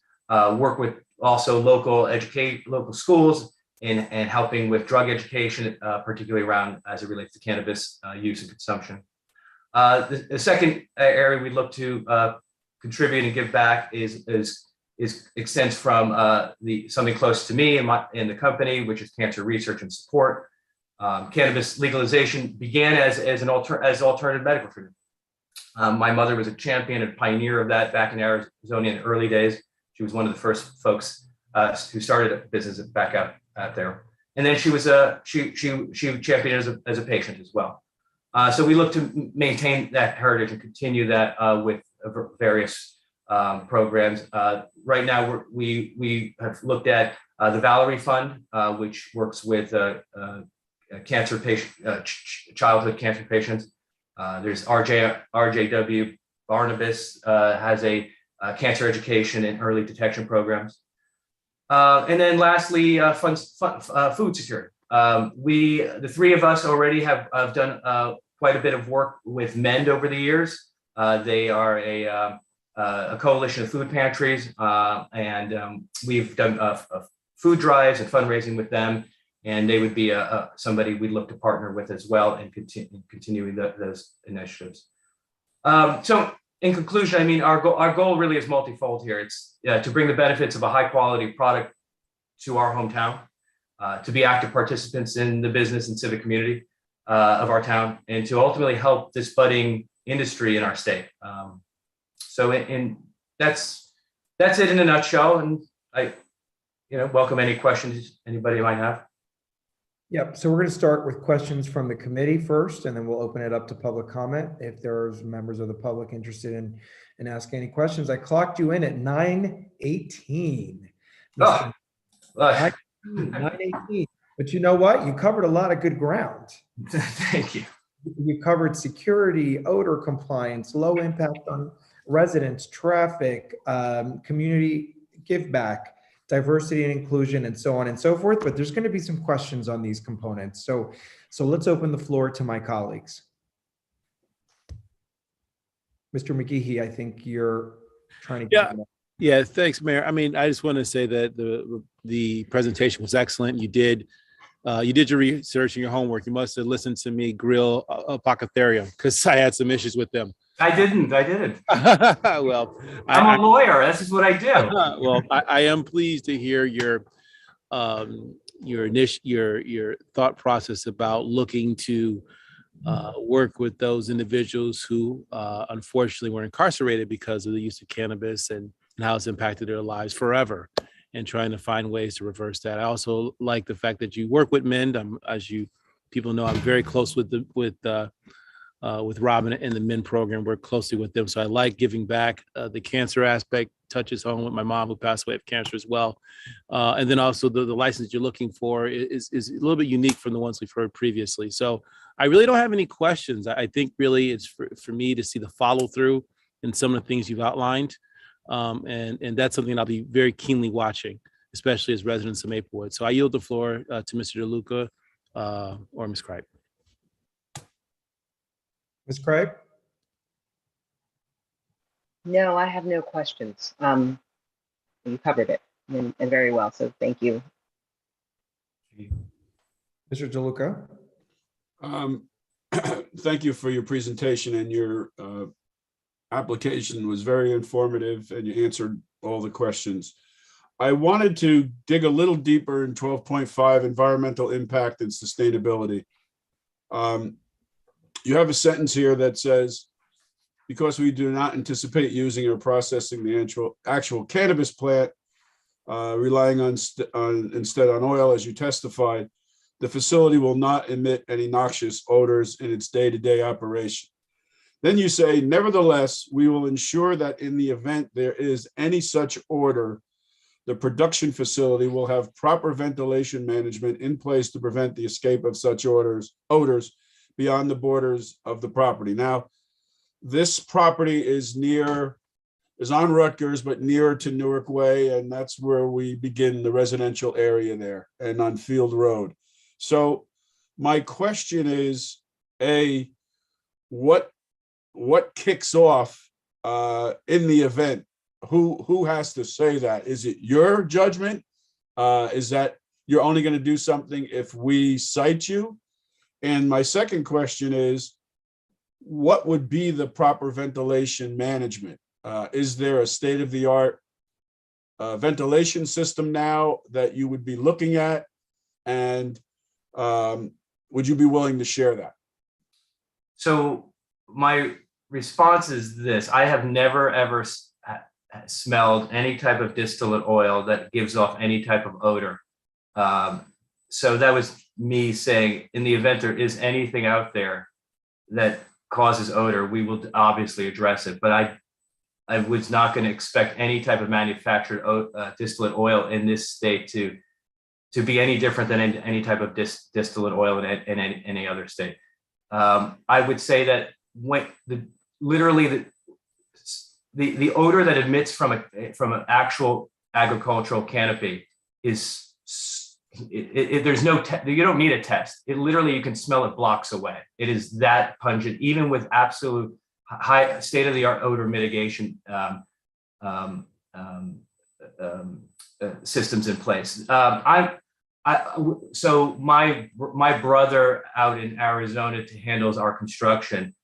He'd be better to answer the technical aspect, but there are HVAC systems with odor mitigation type of buffers without being technical, I want to call it sponges. Eric might even have a better technical analysis, but there is state-of-the-art stuff that's out there. But I know from experience, even that state-of-the-art stuff is this is just for grows, is not foolproof. It's that powerful from what it emits. But manufacturing with distillate oil is just historically, my experience, there's never any kind of odor that is emitted. I don't know if We'll have to have fairly robust ventilation simply because it's a process that produces some moisture, right? There's a drying element, there's moisture that comes out as we're boiling things. So there's, maybe a candy odor. So we'll have ventilation in place to manage that, to take moisture out of the air, to recirculate air. And if as a result of the process, we discover there is something coming out, we'll obviously mitigate that as quickly as we can. But again, to Brand's point, our anticipation is this does not smell like a cultivation facility. In fact, again, you probably won't notice it's there at all. So the question, oh, sorry. I was going to say our cannabis ordinance has an odor clause in it. And I would, if you are going to get the license, and I'm inclined to grant it, I would want to make sure that we have a condition that you'll notice by the town or its agent, because we use the regional health services to do testing of smells and sound, that you would honor that, whatever the clause is in the ordinance. So I'm ready to move on to another point. I really respect your desire to make your contributions to these different organizations. But we do have a community host agreement that we'd want to sign with you. And so I just hope that there's a bit of negotiation that we can go back and forth on some of the recipients of these contributions. You are going to be in the Hilton area. We've just talked about DeHart Park, Seth Boyden School. So again, I don't think you're going to be contributing any additional trucks there. I mean, it's going to be marginal, but we just want to make sure that there's probably some benefit that the community gets that's clear as we go into this. Absolutely. Thank you. I'm done. Great. Thank you, Deputy Mayor DeLuca. I'm opening it up to members of the public for any questions. Mr. Waltz? I see no one, Mayor. Okay, well then I'm going to make a motion that we provide local approval conditioned on the conditions that Deputy Mayor DeLuca mentioned, compliance with our odor provisions in our ordinance, which incorporate by reference the very strict odor compliance that the state regulations require. You're never going to get a state license unless you show them that you're going to have state-of-the-art ventilation and odor mitigation. So I move that we approve.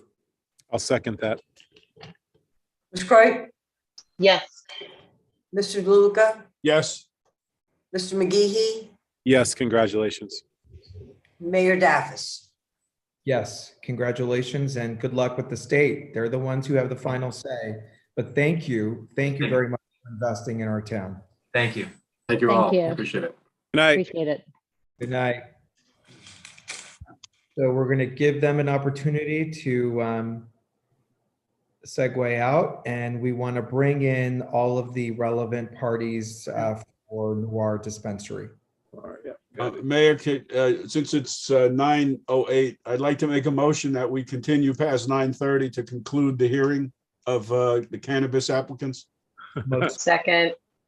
Oh, God. Ms. Cripe? We Yes. just do work. Mr. DeLuca? Yes. Mr. McGehee? Yes. Mayor Davis. Yes. You should have never said that. That's the thing. I should have never said it. You never said it. All good. Let's go. Who's next? Okay, let's make sure that we have everyone we need for Noir Dispensary. Please raise your hand so that Assistant Township Administrator Barnett can move you over to panelist.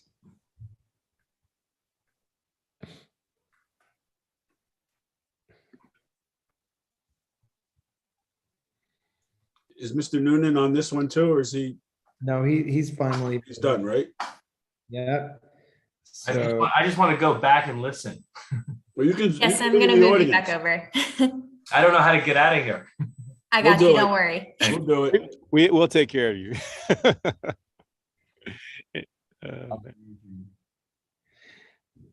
Okay, do we have all the parties that we need for Noir Dispensary? Okay, so who will be the presenters? It will be myself and Giovanni, Shaquana and Giovanni. Welcome, good to see you. Thank you, same Thank here. you. Good to see everyone. So you have And we do have a short mini presentation. If you all don't mind, we'll like to share our screen. We do, sure, we welcome your presentation. If you can keep it to 5 minutes or close to, we appreciate it. Yes, we'll definitely be mindful of time. Before we get started, excuse me, Assistant Township Administrator Barnett, can you ensure that the previous, can we have at least one member, Mr. Noonan and or Mr. Dean, still available from Ogie's Brands? Did we lose them? Yes. No, they're still here. Do you want me to bring them over? Not for this presentation, but I think there might be a follow-up question for them. We just want to confirm something. I neglected to ask the question.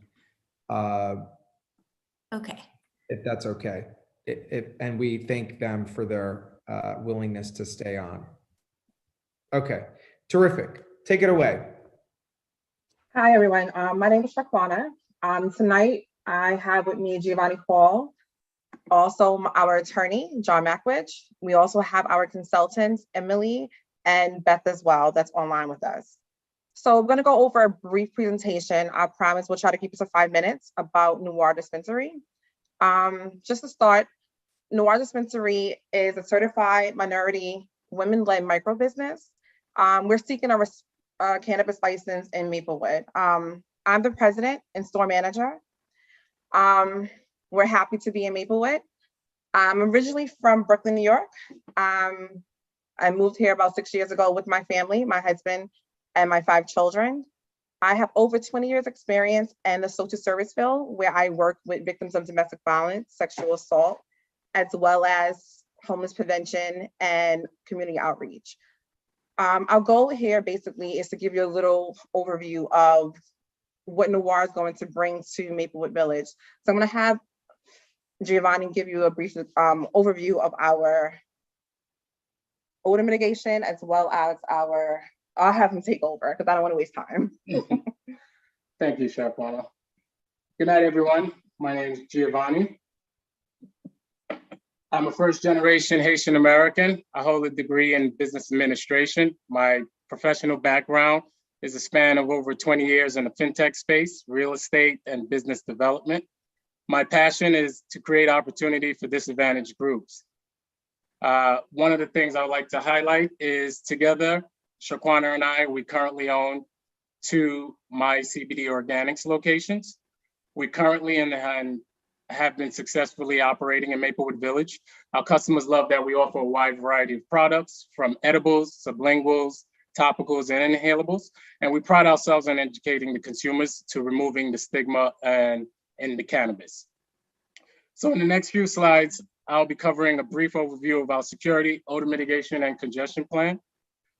So as it highlights in this slide here, when it comes to security, we're working with the top firm in the US to provide the best security plan for our location. Our security provider has extensive experience in the cannabis space, from security planning, alarms, and surveillance systems. What we plan to have is deterring signs, security cameras on the interior and the exterior of the premise with an unarmed security guard on site during business hours. To maintain superior air quality and mitigate odor, Noir Dispensary will install efficient HVAC system that will have activated charcoal filters that will combat odors and contaminants. On top of odor mitigation, we plan on implementing recycling practices such as discounts to customers for depleted vape cartridges, green initiatives, committing to sourcing biodegradable and reusable materials, and even the use of environmental friendly products such as LED lights and sensors and timers, and even paperless communications. And these are things that we're currently doing in the current state. Congestion mitigation.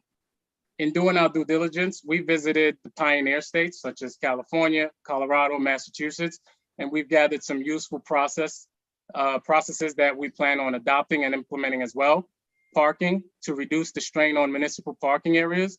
Our employees will be provided with parking passes. Street parking is available to our customers as well as multiple municipal parking lots within walking distance. Congestion. As My CBD Organics, we currently serve 25 to 40 customers with one registered daily. On average, the customer time spent is approximately 5 minutes. Our plan on the Noir Dispensary is to install 4 to 5 registers, one being dedicated for an express and online order. So with 5 registers, we'll be able to service approximately 60 plus customers an hour.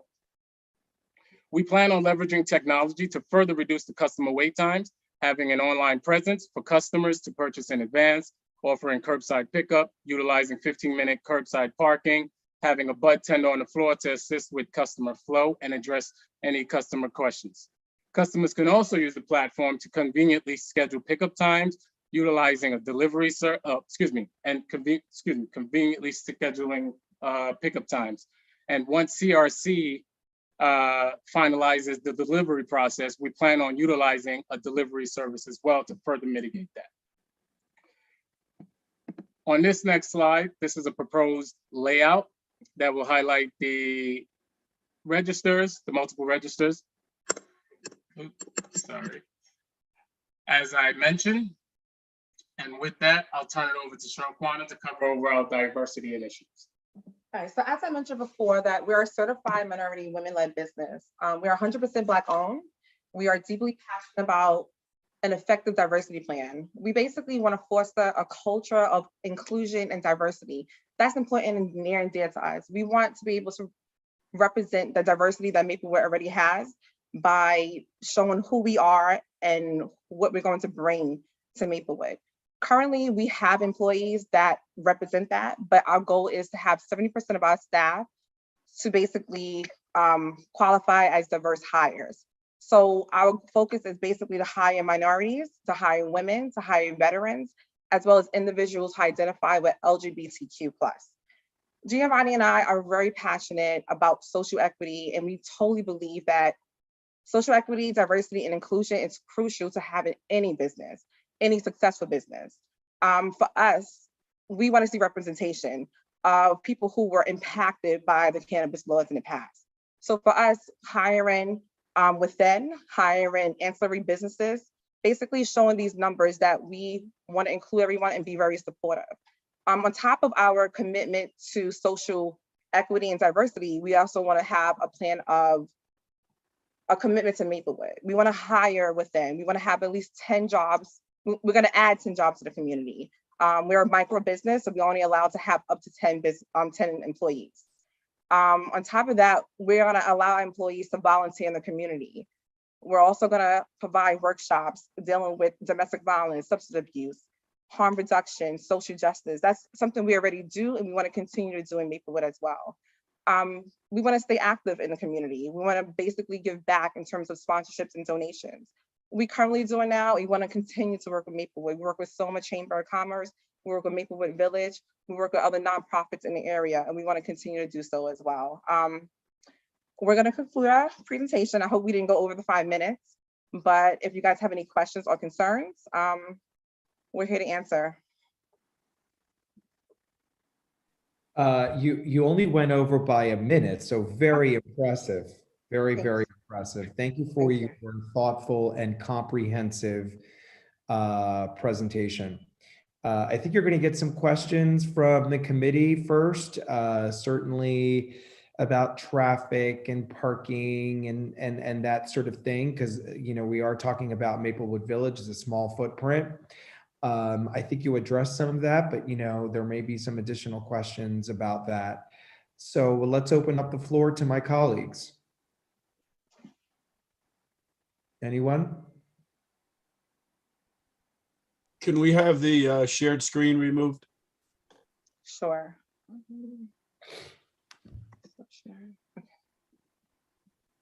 Thank you. Okay, any questions from my colleagues? I have a question.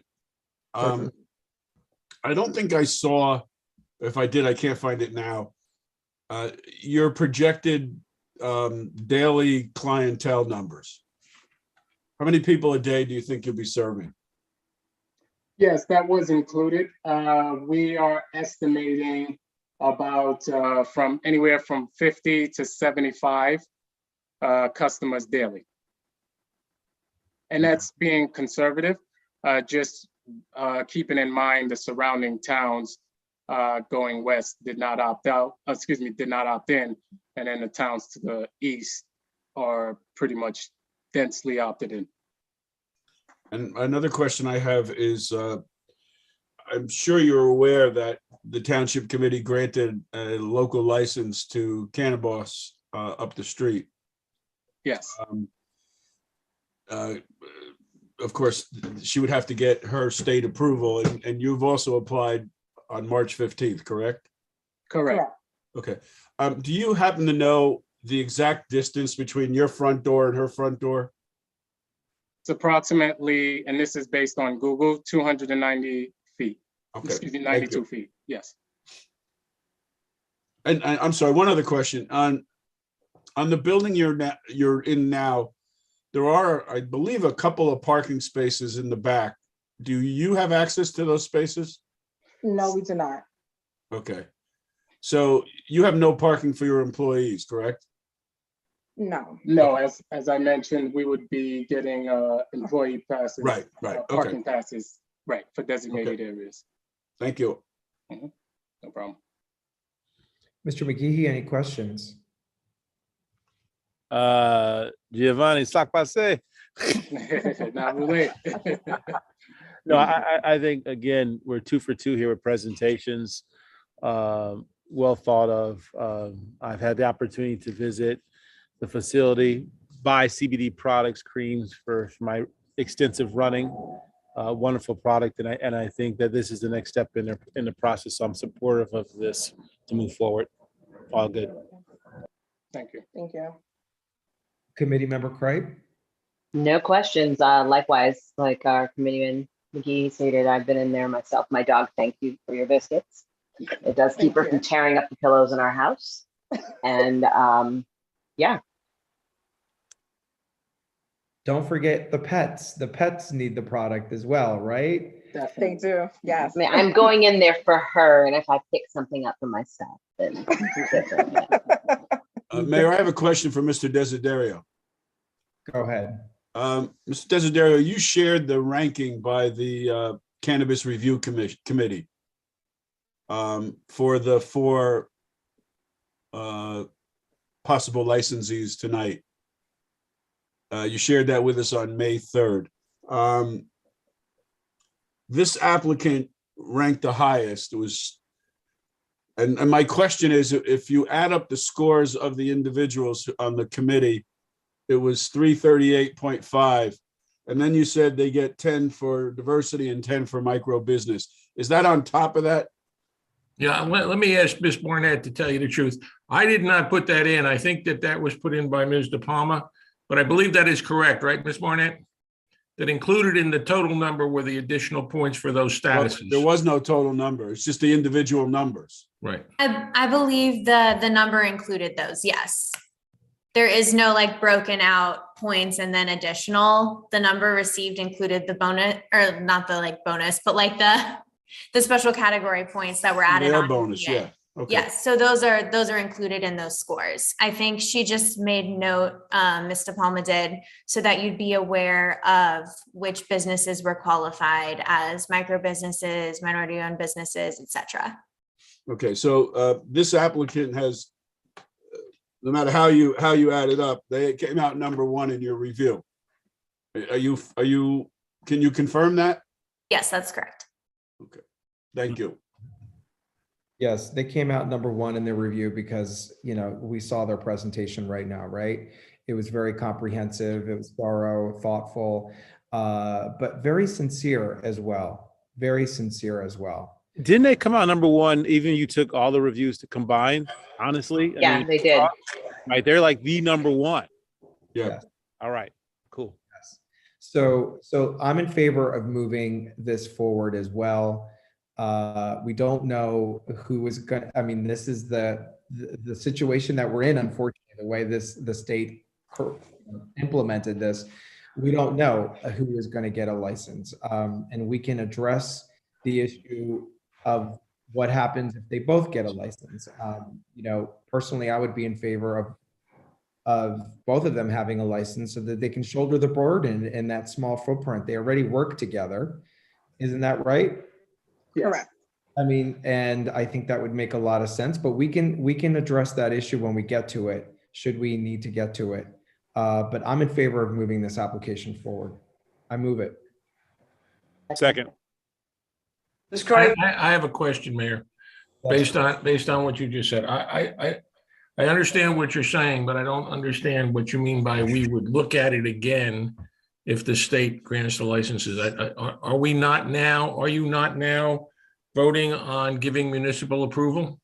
We are. So I don't understand what would we come back to do if the state were to grant licenses? If the state were to grant both Cannabis Lady and Noir a license, our ordinance says that they're close together. Wouldn't we have to waive that? We'd have to change our ordinance. Or yeah, I mean, because of, yeah, I mean, so the answer is that this is only a conditional approval. Right, at this moment in time, right. Okay, I just want to make sure that that the record is clear as to what's going on. So if they both were to get them, then they would both have to come back, and either the ordinance would have to be changed, or you'd have to make a determination as to which of the two would be entitled to the license. Right. That's what I say, but you said it better. Thank you. That's why that makes sense. I mean, end of the day, I mean, if both our applicants here in our town are approved, and we do wish that is the case, that's a good problem to have. And I'd be in favor of changing the ordinance, and I'd hope we'd get 2 other votes for that. Yeah. Well, okay. Yep. I mean, I'm just going to put it out there. So I understand, but it could have a freezing effect on other parties who might wish to apply and are presently trying to comply with the ordinance. Fair. But I'm just going to put it out there regardless. Okay, anything else from Noir? Any final words? Thank you. Yes, thank you for having us. Yes. Wonderful. Don't go anywhere because we have questions from the public. Okay. Mr. Waltz? Mayor, first we have Eric Dean, who converts to a panelist and allow you to address the applicant.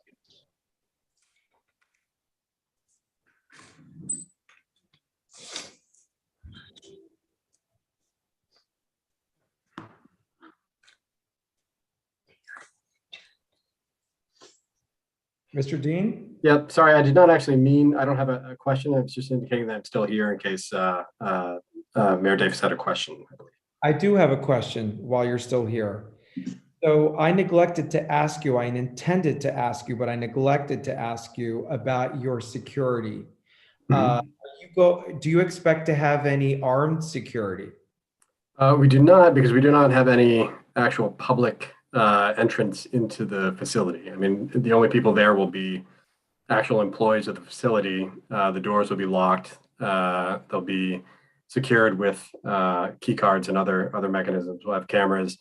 But anybody who's there has to be an employee of the facility, or else they can't come through the door. We do not have an armed guard in Arizona. To my knowledge, that's not standard practice for manufacturing. If we feel it's a necessity, we can revisit it. But as of right now, it's mostly electronic and physical security. The oil itself will be contained in a locked cage inside. That's a requirement of our insurance broker, as well as I think the regulations. So there's a couple of layers of security to actually prevent any kind of diversion or loss of the actual cannabis product. Terrific. Thank you, Mr. Dean. So there'll be no guns on the premises? No. Or anything else? Terrific. Thank you, sir. I think that's all I needed to ask you, and you and Mr. Noonan can go off and enjoy the rest of the evening, what's left of it. Okay, great presentation, by the way. That was amazing. Thank you. Thank you. So I want to ask the Pauls as well the same question about security. Any armed security guards? No, I mentioned that during the presentation. Yeah, it was in their presentation. Presentation. I may have missed that because I'm multitasking as the MC, you know? That's okay. That's okay. Okay, terrific. I just wanted to put it on the record and you just did. I have nothing further. Are there any other questions from the public? I see another hand raised. Mr. Yes, Sullivan. Mayor. Next, we have John Sullivan. We'll convert you a panelist and allow you to address the applicant.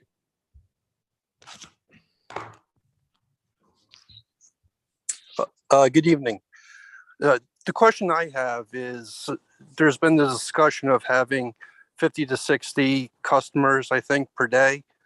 If the Apothecarium's clientele is any indication on the number, that seems to be a very conservative number. But where did you come up with that number? Yes, that is a conservative number. However, as the market materializes and open up, the number that Apothecarium is giving today will definitely diminish once the market opens up. So the way we're looking at it is based on market share and based on our research with our accountants and just overall research that not overreaching, 50 to 75 is what we anticipate. However, we feel confident and comfortable that we can handle more than that. But that's a safe number to allocate for. My concern, though, is the traffic congestion in the downtown area. And, you know, again, I get it. It's novel recreational marijuana in New Jersey. Apothecarium has done a tremendous amount of business in the last month or so. Have you considered working with the Cannabis lady? You know, I'm actually a customer of both of you. I buy product from both of you, so I hope you both are successful. But have you considered working together in a joint proposal? So that's nothing that we've planned in immediate. We are two separate businesses and applying independently. So we are open to anything that would benefit the town. But we currently work with our peers in the industry, and we don't see any harm in that. But it does have to make sense, and we just have to basically get to the meeting of the minds to make sure it makes sense for both of us. I think it would be an added benefit for both of us. I mean, just to kind of service the customers and to alleviate any kind of congestion. So if there's a line, we can definitely handle having two stores so close together. We can refer over there and she can do vice versa. So I think it will be an added benefit to the village by having both of us, and the synergy of working together, being good neighbors, I think will be great for us to work together. Thank you. And again, this has nothing to do with your application or her application. My concern is that there's going to be increased traffic in the village. And we've already had the Township Committee amend the ordinance on one occasion. And it just appears that when the ordinance was originally passed, it was sold to the community as one thing. And it appears as if the slippery slope, where you're diminishing the distance between the dispensaries, and I don't know where it's going to end. So, but thank you and good luck. All right, thank you so much. Great question, by the way. Thank you. Thank you, Mr. Sullivan. Those were good questions and good points. But this is constantly evolving. It's a brand new thing. we're all sort of navigating the unknown. We truly are. Any other questions from the public for this applicant? Mr. Waltz, I don't see any other hands. Do you? See no one there. Mayor, I'd like to move that we support resolutions move forward, please. Yes. I think Second, who's in favor? Ms. Craig, yes. Mr. DeLuca, Yes. Mr. McGehee, Yes. Mayor Daffis. Yes.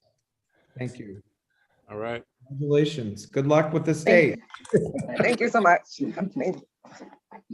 All right. Next up, we have Docana LLC. Let's give them an opportunity to move on over.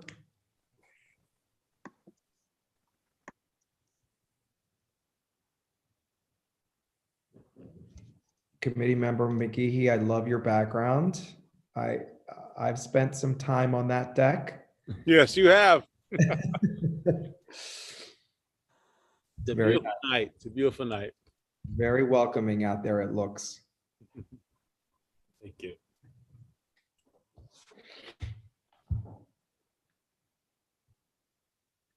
Okay, I think Mr. Bill Hendersoni, okay, he's coming over. We still have Mr. Sullivan on. Oh, yep.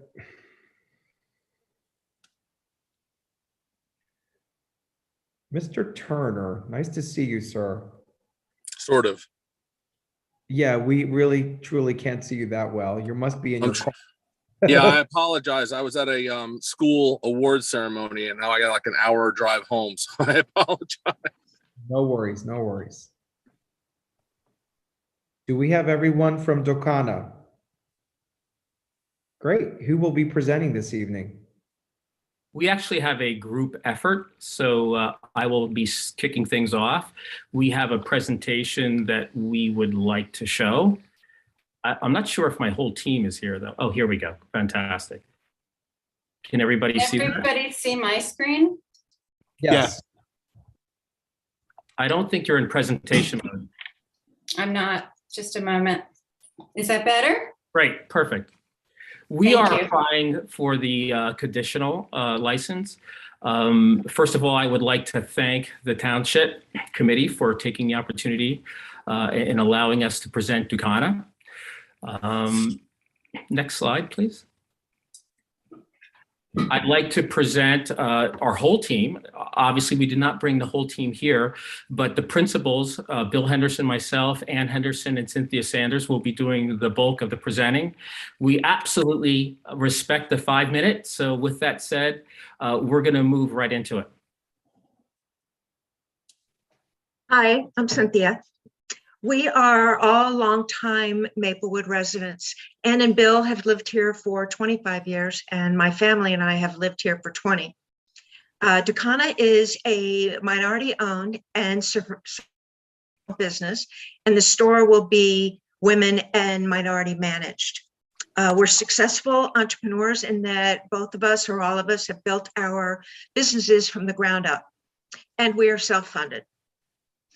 We also have experience in highly regulated industries. Next slide. In my current business, I have over 30 years of experience in the wine and spirits industry. I've been involved and lucky to be designing and help these world-class brands get to market. And it's important, like the cannabis industry, because the spirits industry in itself is the most highly regulated business in the country. Next slide. We recognize that cannabis is unique because obviously the legal requirements which Docana will adhere to. Here is an example of actual products that we have brought to market that are in the cannabis space. We understand the labeling, we understand the restrictions, we understand how to bring brands to life. So this space is something that we've been working on for many years now. Like many corners of Maplewood, the neighborhood where our shop is located is a mix of suburban and city life, which makes our town very unique. Any construction or work that we do will reflect this aesthetic. We have a plan to create additional parking, and we also have an exclusive agreement in place to buy this property. 751 Irvington Avenue sits in the middle of a busy street. It's at the crossroad where Maplewood, Newark, and Irvington meet. Security is a top priority to Dakana. We plan to hire a consulting firm that specializes in the cannabis industry. We're going to hire a director of security to create a plan, security guards, an alarm system, 24-hour surveillance, a vault, and a storage area. All are being considered and all systems will be in compliance with the CRC. We also have plans to avoid lines outside of the building. Ideas under consideration include renovating our outdoor space and also taking phone numbers so people can be contacted once orders are ready for pickup. Odor mitigation and environmental safety. We'll be installing a carbon scrubbing filtration system and are considering several companies that we've investigated. Regarding waste disposal, we'll be composting and also considering a state-approved incineration process. In line with the township's green purchasing policy, we will adhere to that with our suppliers and vendors. All the products we will carry will have appropriate packaging, and we'll adhere to the local municipal ordinances for product offerings. We'll be installing a software system that will address all the details in order to be in compliance with the state and the township regulations. We're considering Metric, but are also in the process of researching other companies. Community outreach is very important to us, and we've given a lot of thought to the organizations we'd like to support. This is just a short list. We want input from the town and the organizations as part of the process. The New Jersey Reentry Organization helps people who've been released for cannabis-related offenses, helps them get jobs and back on their feet. And the Last Prisoner Project advocates for the release and expungement of cannabis criminal records. We believe that art brings people together. And for the shop design, we envision inviting local artists and community leaders to participate in a process to create something that reflects our special community. The inspiration on the outside is going to carry on over to the inside, especially with an emphasis on art and community. The shop is going to have a professional design flow. We're going to have monitors and informative signage throughout. Our goal, our overall goal, is to not only create a positive impression for customers, but to have a long-lasting positive impact on the neighborhood as a whole. In closing, I want to say how much we love this town. It means so much to us. And I think it's important to know that we want to give back to a place that's given us so much. And with that said, Dakana is committed to diversity, equity, and inclusion. We are also very proud to announce that we would be creating the Irvington Avenue Alliance. And we want to give back to the community in that area that we are focusing on. So we're excited and we appreciate the opportunity, and thank you very much.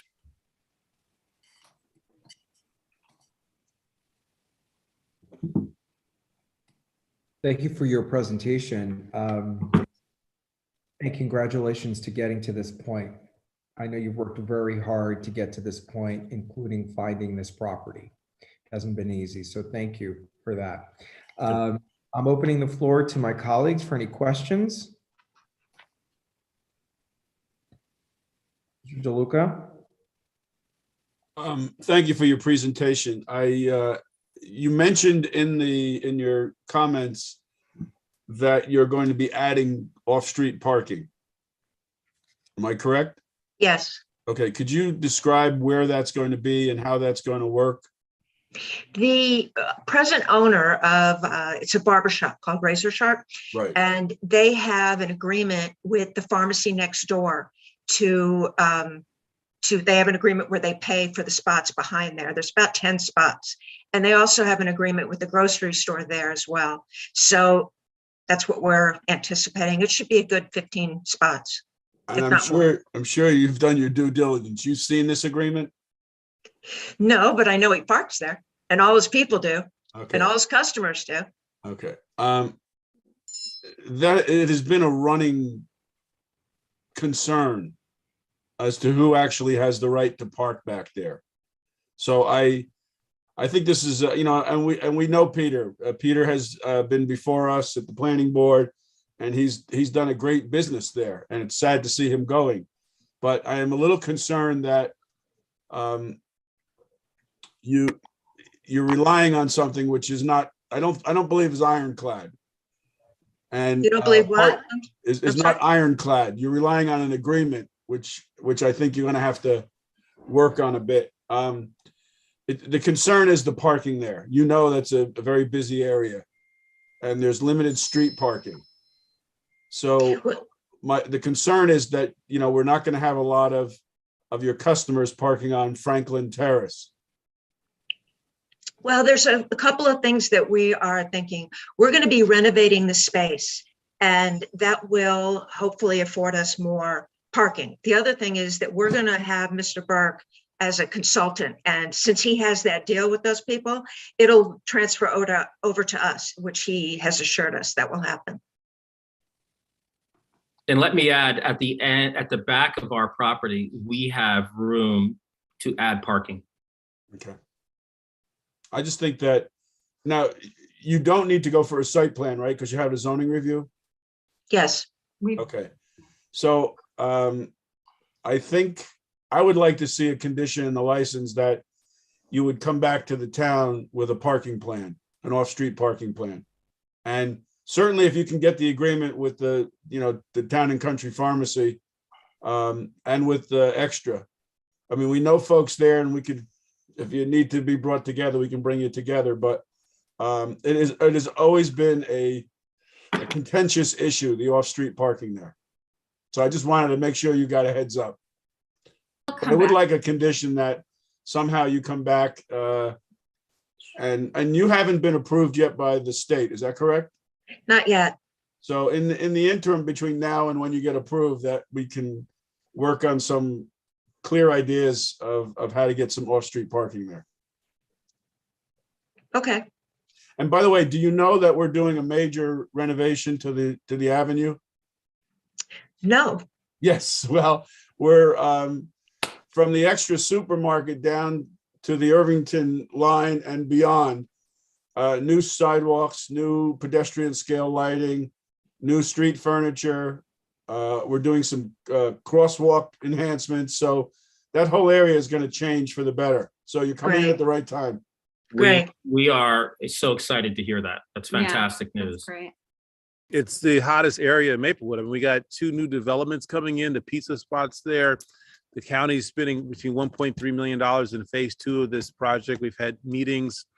I mean, you're coming into, like, in my opinion, one of the hottest spots in our community. And I would like to say that on that note, if I may, that what I do like about tonight is I'm hearing good geography diversity. And that's something that's very important to me. We a lot of times focus so much on the village and then on Springfield Avenue, but I'm hearing what I want to hear, and that is, leveraging this vertical, the opportunity to spread it across our footprint. I hope we move forward, at Henderson's and everyone else, but good job tonight. Thank you. Thank you. Actually, in line with what Frank was saying, because that area has a lot of foot traffic, I walk it myself. I had 2 questions in regards to the composting and the garbage mitigation. I know you'd mentioned that you're looking at doing composting. Will that be on site? Will it be off site? How exactly is that going to be dealt with? And also, because that is a thoroughfare that goes right to our schools, we have a lot of teenagers and youth rolling through that area. What precautions are going to be put in place to ensure that they are safe? I think it's really important that we get input from the community on a lot of these decisions. While we have a lot of experts that we're working with to guide us, we want to be transparent and involve the community. So we would be open to suggestions, and we'd like to share our research with you as well when we get to that point. But our initial thought is off-site composting. Yes, I was just going to say that. Offsite. And as far as kids walking by, the whole thing is going to be, the store will be well lit. There'll be a guard outside. to guide traffic. There'll be security that no one will be able to get in unless they're 21. So we have that pretty much covered. And I guess the same question, armed or unarmed? Unarmed. No way. We don't like guns. That's great. Why would you stigmatize your own product that's now a valid product, right? Why would you delegitimize something that is finally legitimized? I have a question about, I believe there might be an active tenancy upstairs in that building right now. A senior might be living there. Is that still the case? And what would happen to that resident? There's nobody upstairs. It's just a couple of rooms and we're gonna renovate it, but no, there's no other tenants in the building. Peter Burke owns the whole thing. Okay, so there's no active tenancy. No. Okay. I agree. I really like what I heard from your presentation. It's different and it's definitely tailored to the different geography where you will be operating. I would move it with the conditions that Deputy Mayor DeLuca mentioned. I do think that we need to get more information about the parking agreement there. And you need to do a little more due diligence and homework about that, through your council and your other partners. Mayor, are you going to open it to the public first? Yes, I will. That's right. That's right. I was just giving my opinion as others have given theirs. All right. So public comment, public questions from the public. Do we have anyone, Mr. Waltz? I see no one, Mayor. Okay. I made a motion to move this application forward. Is there a second? Second. Ms. Craig? Yes. Mr. DeLuca? Yes. Mr. McGehee? Yes. Mayor Daffis? Yes. Congratulations. Thank you. Thank you. Thank you, everyone. Have a great night. Have a great night. Thank you. Thanks for your time. Thank you. Okay, we'll give them an opportunity to move on. And we have one final applicant this evening, Bespoke Cannabis.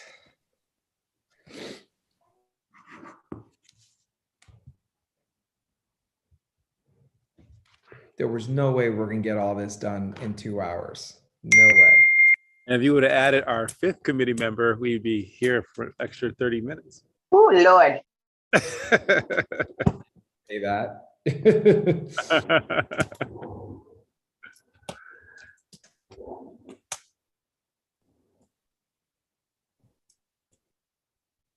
I just want to recognize all the residents that have been with us right now.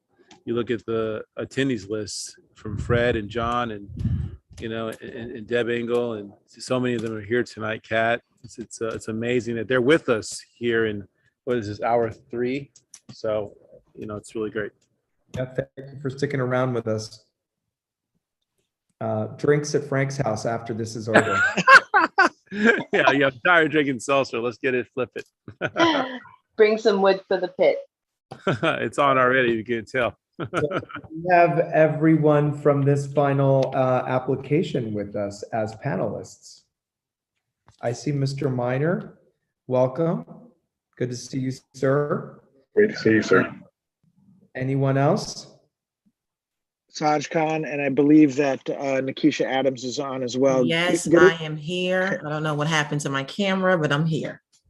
I want to see your beautiful face. Come on now. Make it work.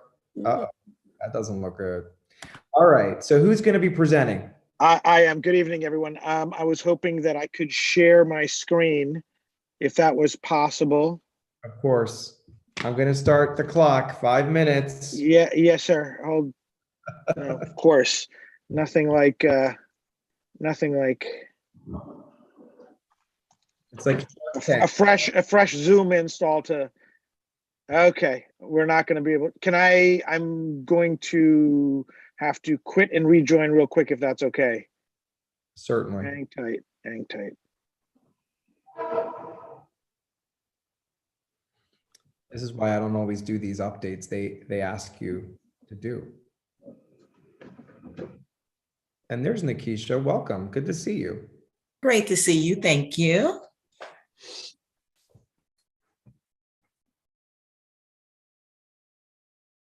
Appreciate you all sticking around till this late in the evening.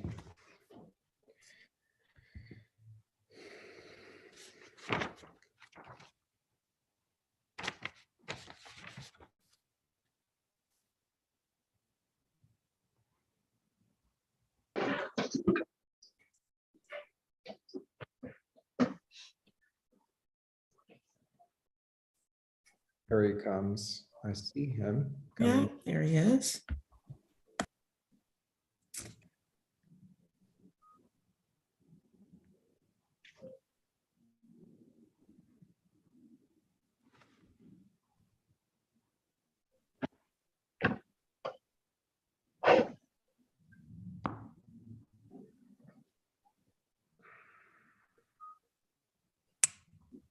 Okay, I apologize.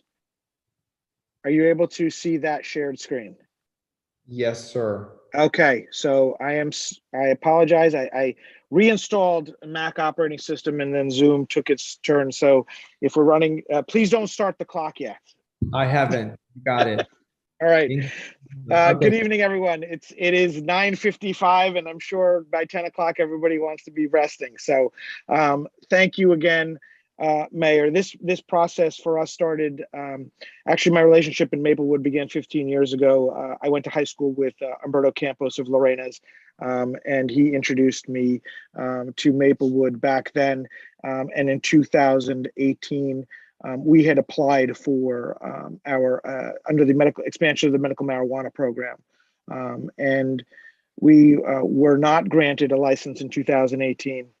We applied again in 2019 with the support of then Mayor DeLuca, and knowing that those were scored applications, we came essentially within 0.3 of a point of winning an application to be present in Maplewood. So here we are under the recreational program. And we very much look forward to being part of the Maplewood community as a retail dispensary. We do have a store in Northampton, Massachusetts.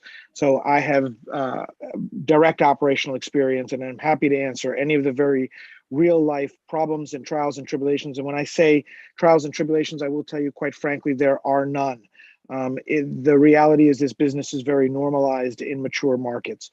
It's very exciting in new and burgeoning markets like New Jersey, but adult use has been normalized.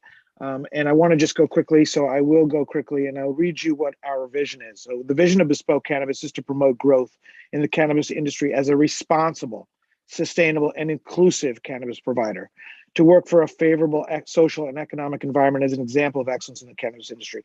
And that sounds great, but the reality is that we have been able to prove that we have managed equal employment. We have embraced those who have been disserviced as far as social equity, injustice, and inequity because of our experience in Massachusetts. So what the states will do, and what New Jersey is also going to do, is New Jersey is going to say at the 1-year anniversary of these stores to say, show us the metrics by which you did hire local residents, or which you did say and you did hire those are minorities or those who are LGBTQ.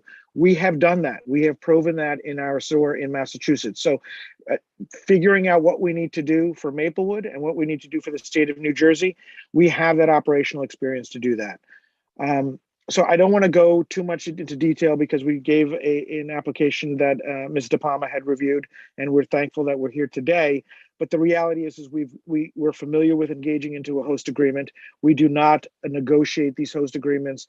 We do understand that there are certain things of interest that is very important to the municipality. We are happy to, and will tell you quite frankly that our staff is eager to be part of the community. They want to reach out. They want to be part of many of the programs that are in there for alcohol prevention, social work and mental health interventions, drug prevention. These types of programs, when allowed by the state and when they're not targeted to those under the age of 21, work very equitably and work for the benefit of the community. So we heard a lot about good neighbors. We all want to be a good neighbor. We realize that this is a boon to those who are in this business. But at this point, I want to just move to Nikisha. Nikisha is a Maplewood resident. This process was started in 2019. I've known Nikisha since then. John Lorenzo is also a resident of, and he's not on this call today, of Maplewood as part of our team, but really Nikisha is going to be an owner. Nikisha has a lot of experience. Nikisha, let me just hand it off to you real quick. Thank you, Saj. First, I want to just thank you for giving us an opportunity to present. So my name is Nikisha. I am a Maplewood resident. I've been a Maplewood resident for 17 years. I've raised 3 boys through the community. One is currently in school for IT. One is a junior at Montclair, and the other one will be graduating from Maplewood Middle to go to Columbia High School in September. So we're all in. And I've been a full-time entrepreneur for several years. I own a laundromat in Newark called Lotus Laundry. And one of the things that we do is we provide not only free laundry service for low income and homeless communities once a month. One of the things that we do is if there's someone in the town, like I know there's been at least 2 or 3 fire victims that we've provided services for, because one of the things I found as a laundry owner is sometimes you may have a fire victim and you don't think about what they have left and how they have to just clean what they have left. So that's one of the things that we've been doing. Active in the community. I mean, as a parent of 3 boys, we've done Boy Scouts with Troop 5. We've done dance lessons at La Cheney, which is the location of the potential dispensary. We've worked with Dancette from Inspirational Dance, and my son is currently in karate at Blue Life Karate. So we are heavy into Springfield Avenue and just bringing some life back to the community and back to the Hilton section.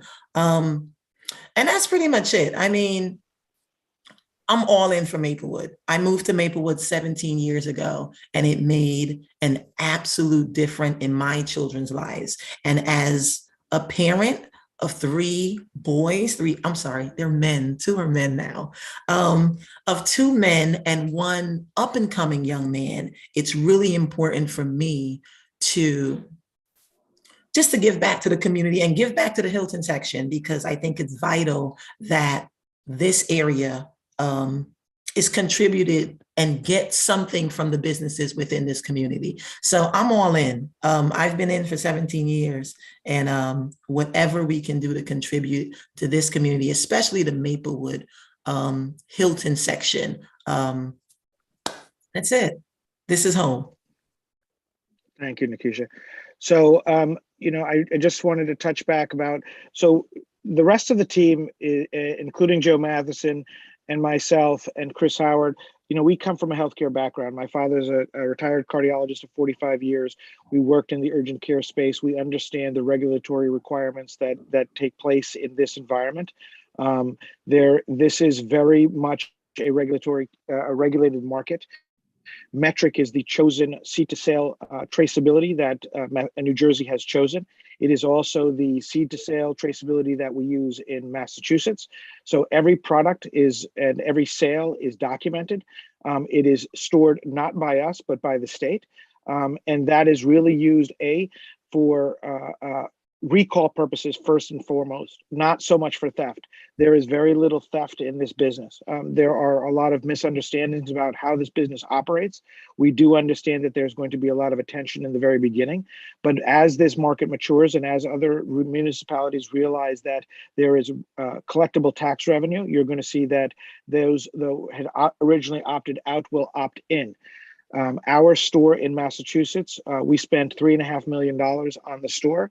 And I will tell you with absolute transparency that it is the 9th store in a town called Northampton, Massachusetts. That does not bode well for the municipality when you have an influx of stores that cannot be supported. We are lucky enough that our store is busy to the extent that we do about 40 to 45 customers a day. This will be a maturing market in New Jersey, but you know, and I'm happy to answer any of these operational questions that people might have since we do have a store. So I just want to go on to why Maplewood. So we have direct operation in the retail market. There are no third-party MSO agreements with anybody. This is owned entirely by myself and Nikisha. We are ready to submit an annual license. This collateral that's necessary for the New Jersey Cannabis Regulatory Commission is ready, just pending the support of the municipality. So that's what we're all about. Social responsibility to the community, embrace the diversity of the community and the surrounding community. We are not about judging who comes in and out of our store. There will be no armed guards. The truth is that we do look to tie to the local police department. They play an active role for us in managing traffic when there is traffic, and that is going to be short-lived. So I need to remind everybody of that. But outside of that, it is very important for us to maintain relationships with the township. So I just want to talk about our property. We do have off-street parking. That off-street parking, 2 of those spots will be reserved for pickup. We use a system called Dutchie. Most orders, especially during COVID, were online pre-orders. You will find that the reality of most customers know what they want. They go through an online menu, they select, those orders are placed. There is a slot for their pickup. They come in and they pick up and they leave. The amount of time spent in the store is limited, especially in New Jersey where there's a limited product matrix. We do expect that the product matrix would extend to edibles, etc., but that would not happen for at least 24 months simply because the cultivation is not there. So in the meantime, if you were to enter any one of the medical or retail recreational dispensaries, you'll find that the product is limited to what's called a prepackaged eighth. I tell you this only because I've learned this in the last year, not because I'm a user, because I'm not. I've learned this from the perspective of this being a commoditized business. And we need to manage this business and act with quite frankly, good internal controls and to make sure that we act in the best interests of the community. So that is our property at 1747 Springfield Avenue. We do have 4 to 5 spots there. We will reserve 2 spots for those customers who want to do pickup only. The curbside is not allowed in New Jersey, by the way. So in closing, community benefit summary, we are all New Jersey residents. Nikisha is a Maplewood resident. We value high quality engagement with the community it serves, making sure that we do embrace and hire and meet the metrics by which we can prove that we've hired the people that we said that we were going to hire. The local business revenues through the host agreement, local employment, as we've already talked about, community activities. You're going to find that the staff wants to be part of the community, and we expect that they do be part of the community. So educational programs as allowed by the state. The state will obviously, and this is a developing process within the state as well with the CRC and with the chief of the CRC to be able to decide how and when we can support educational programs, not just for those who are at risk, but for those who do need help beyond that. So I hope I was under the 5 minutes there, Mayor.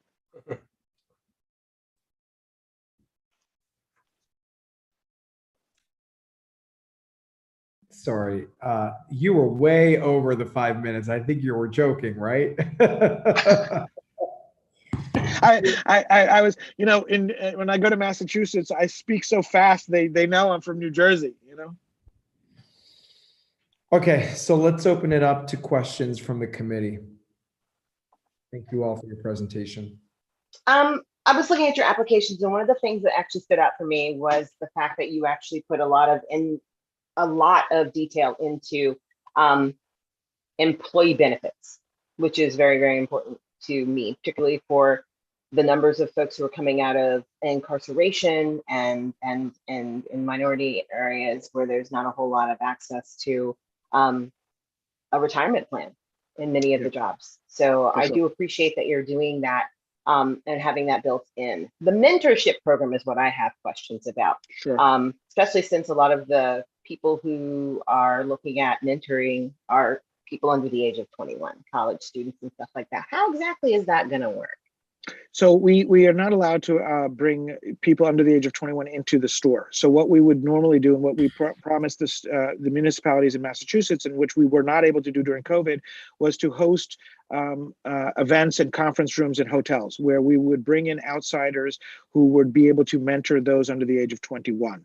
Those over the age of 21 through the either the New Jersey Prisoner Reentry Program, or those who have had miscarriage of justice due to social justice and social inequity. The reality is that cannabis is new to New Jersey, and we have to be able to educate our own employees, right? The difference between sativa and indica, and a hybrid leaning sativa and a hybrid leaning indica. These are all things that were really part of our New Jersey under the medical marijuana program that we had done. And that extends even under adult use, right? It's important for our bud tenders, and we don't call them bud tenders, we call them sales associates. It's I think a more professional term than to call them a bud tender, is to provide educational tools for them to be able to say, hey, look, whether Stockton is offering a program, or whether another university is offering a program, we encourage that. So what's also part of the process is that the state goes through what's called agent registration, right? We need to make sure that every sales associate has gone through a program called responsible vendor training. Those programs are offered to every single employee as part of the process of part of the licensing, and these people are licensed, and I say these people, our employees are licensed to be able to enter our store. So you need to get an agent registration card, you need to have completed your metric training, you need to have also completed responsible vendor training, and you also need to have undergone other training, which we have to provide as part of our operational plan. Does that answer your question?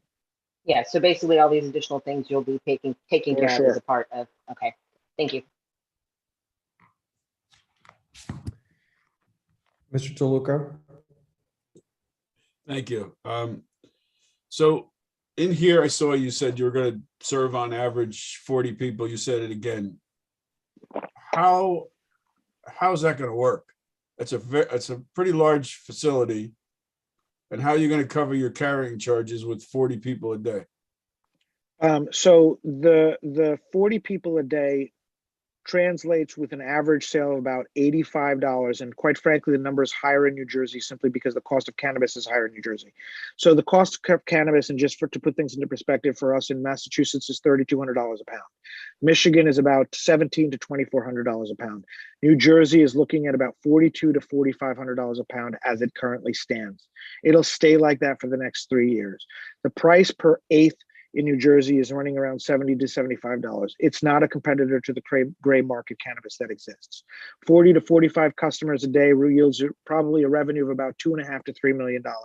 We're only going to use about 3,000 square feet of the space that we have there. I think it's about 5,000 square feet. The rest of it is going to be just used for back office space. I'm happy to show you the space that we have in Massachusetts. It's about 3,000 square feet of in the dispensary piece, and about 1,700 square feet is actually floor space.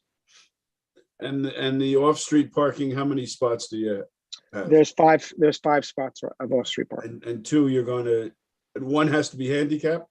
Yes, sir. So 3 total. And then well, wait, you said there's 5. There's 5, sorry, 4 total, 2 handicapped, 1 for employee handicapped, and well, you can't really distinguish between employee and handicapped, but we'll have two handicapped and 2 reserved. So you're essentially leaving 1 for the customers? No, 1 for the employees. 1 for the employees. Okay. Where are your customers going to park? Well, there is some on-street parking, and there's some parking across the street that we're going to make available. What does that mean? Where we have to make sure that we have an arrangement with the parking lot that's across the street. We've reached out to them to see if there's parking. To be quite frank with you, the reality is that people don't spend a lot of time in these dispensaries. Their average time in the store is about 7 minutes. But you would agree that there's no public parking lot near your store? I do. Okay. And just for the record, I saw you put up a letter that I gave you back in 2019 or 2016 or whatever it was. 19, right? Okay, so that was for a medical facility, correct? Correct. And that was down the street where Freetowns is. Correct. So, and I think I referenced in that letter that there's a municipal parking lot. I just want to make sure that no one's thinking that I ever sent you a letter for this facility. That's correct. Absolutely Okay. correct. Because I have serious reservations about this application because of the parking. We have problems now with the dance school and the amount of parking that takes place in the residential zone on Wellesley, on Hilton, and I just don't think that there is enough. First of all, I don't think you're only going to get 40, and you're not going to limit it, right? So if you ended up with 100 customers, you're not going to say, "Oh, I only am doing 40." You're going to take the 100. No, I agree with you. And so, we've had these conversations over the past, since the 21st. And quite frankly, I don't see the lines that you would have expected. We said when we saw the lines in Massachusetts in 2018, they were, 400 deep. I think what you're seeing is that other states have opened up to adult use cannabis. So the lines in New Jersey are not what you're going to think that they're going to be. We do know that there have been some windfall profits over the first couple of weekends, but this is going to be because cannabis is normalized in other neighboring and adjoining states, you're not going to see what you do. I mean, New York State has a lot of cannabis readily available, and those New Yorkers are not coming into New Jersey. Okay, but I'm not suggesting there's going to be long lines, but even at 100 people over a period of 8, 9, 10 hours that you're open, it's still going to bring a lot of cars to the area, and you just don't have sufficient parking. And there is no lot across the street. That lot is being developed. It was a former car dealership, and that lot is a hearing in front of the planning board now to develop that lot.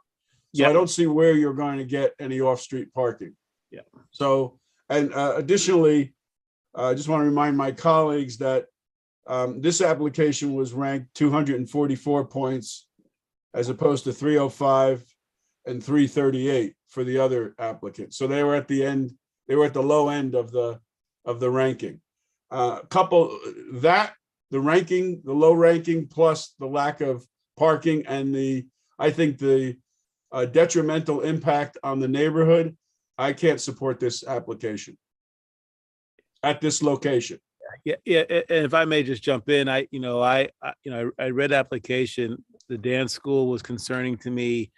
Sitting 2 years on the planning board, that's a hot corner, and that is not a good place to start a cannabis facility. Frankly, it's just not. I mean, we were at 60 units, we're down to 40 units. I know I'm no longer on the planning board, but the neighbors on Wellesley and over there, it's just not a good place to start a business.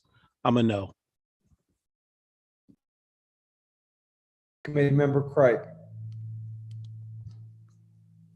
Parking is a concern. However, I'm a big proponent of education and empowering people who haven't been given a leg up. And I wish there was a better location. My concern is the parking, but at the same time, is that a major quality of life issue going to become as big as we think it will be, particularly once that apartment building goes in. There is parking along the avenue. I think that, in my opinion, people who come and patronize these businesses will be considerate enough of the neighborhood to not park willy-nilly. Probably will stay on the avenue more than the side streets. I'm a yes. Parking is my only concern, and I don't find it to be as big of an issue. But I walk a lot, so that's me. I don't drive my car as much as I used to, so. So, this is tough. This is a tough one. It really, really is. I hope you all don't take any of this criticism personally, right? You're all incredible. The thing that I have cherished this evening throughout all of the applications is the spotlight of our incredible local entrepreneurs, many of whom are women, like Nikisha, who's doing like this awesome thing with her laundromat. We're really proud of you. And we're so grateful to have you in Maplewood or in the region doing what you do. So this is not personal. I'm really also very reserved here against approving this at our level at this time for this location. It's not about your business model. It's not about you all. It's about this location. This location also happens to be a heavily trafficked pedestrian walkway for our students from Tuscan and South Boyden.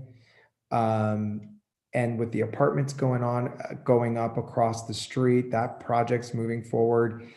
I just think this is going to be a nightmare in terms of traffic and congestion, even with the most well-intended drivers and customers, if you will. So I think we have to balance things out. I hope you understand that. We want to move this forward. We're open to cannabis in our town. We've been very proactive. I think you can agree from what you've experienced tonight. We have a very, thoughtful process. We've given everyone the opportunity to meet the public and to meet with us and engage with us. And I hope that you have applications in other places if you're smart business people, which you are. But for this particular location, I wish it was a different location. I'm also a no. Mayor, you're going to have public comment? Because I'm prepared to make a motion if you are. Or not. Well, I think we should allow the public to ask questions as we did with the other applicants.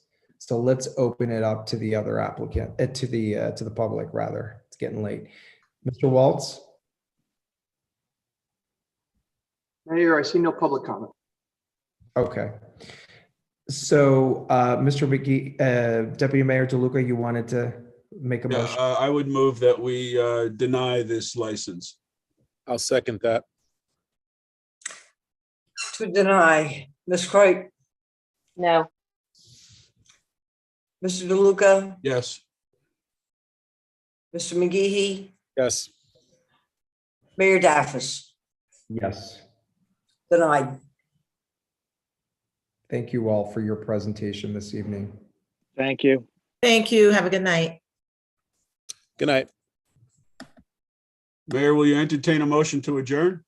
I sure would. I move we adjourn. So second and so moved. Let's go. Good night. Let's go. Thank you all. Thank you all.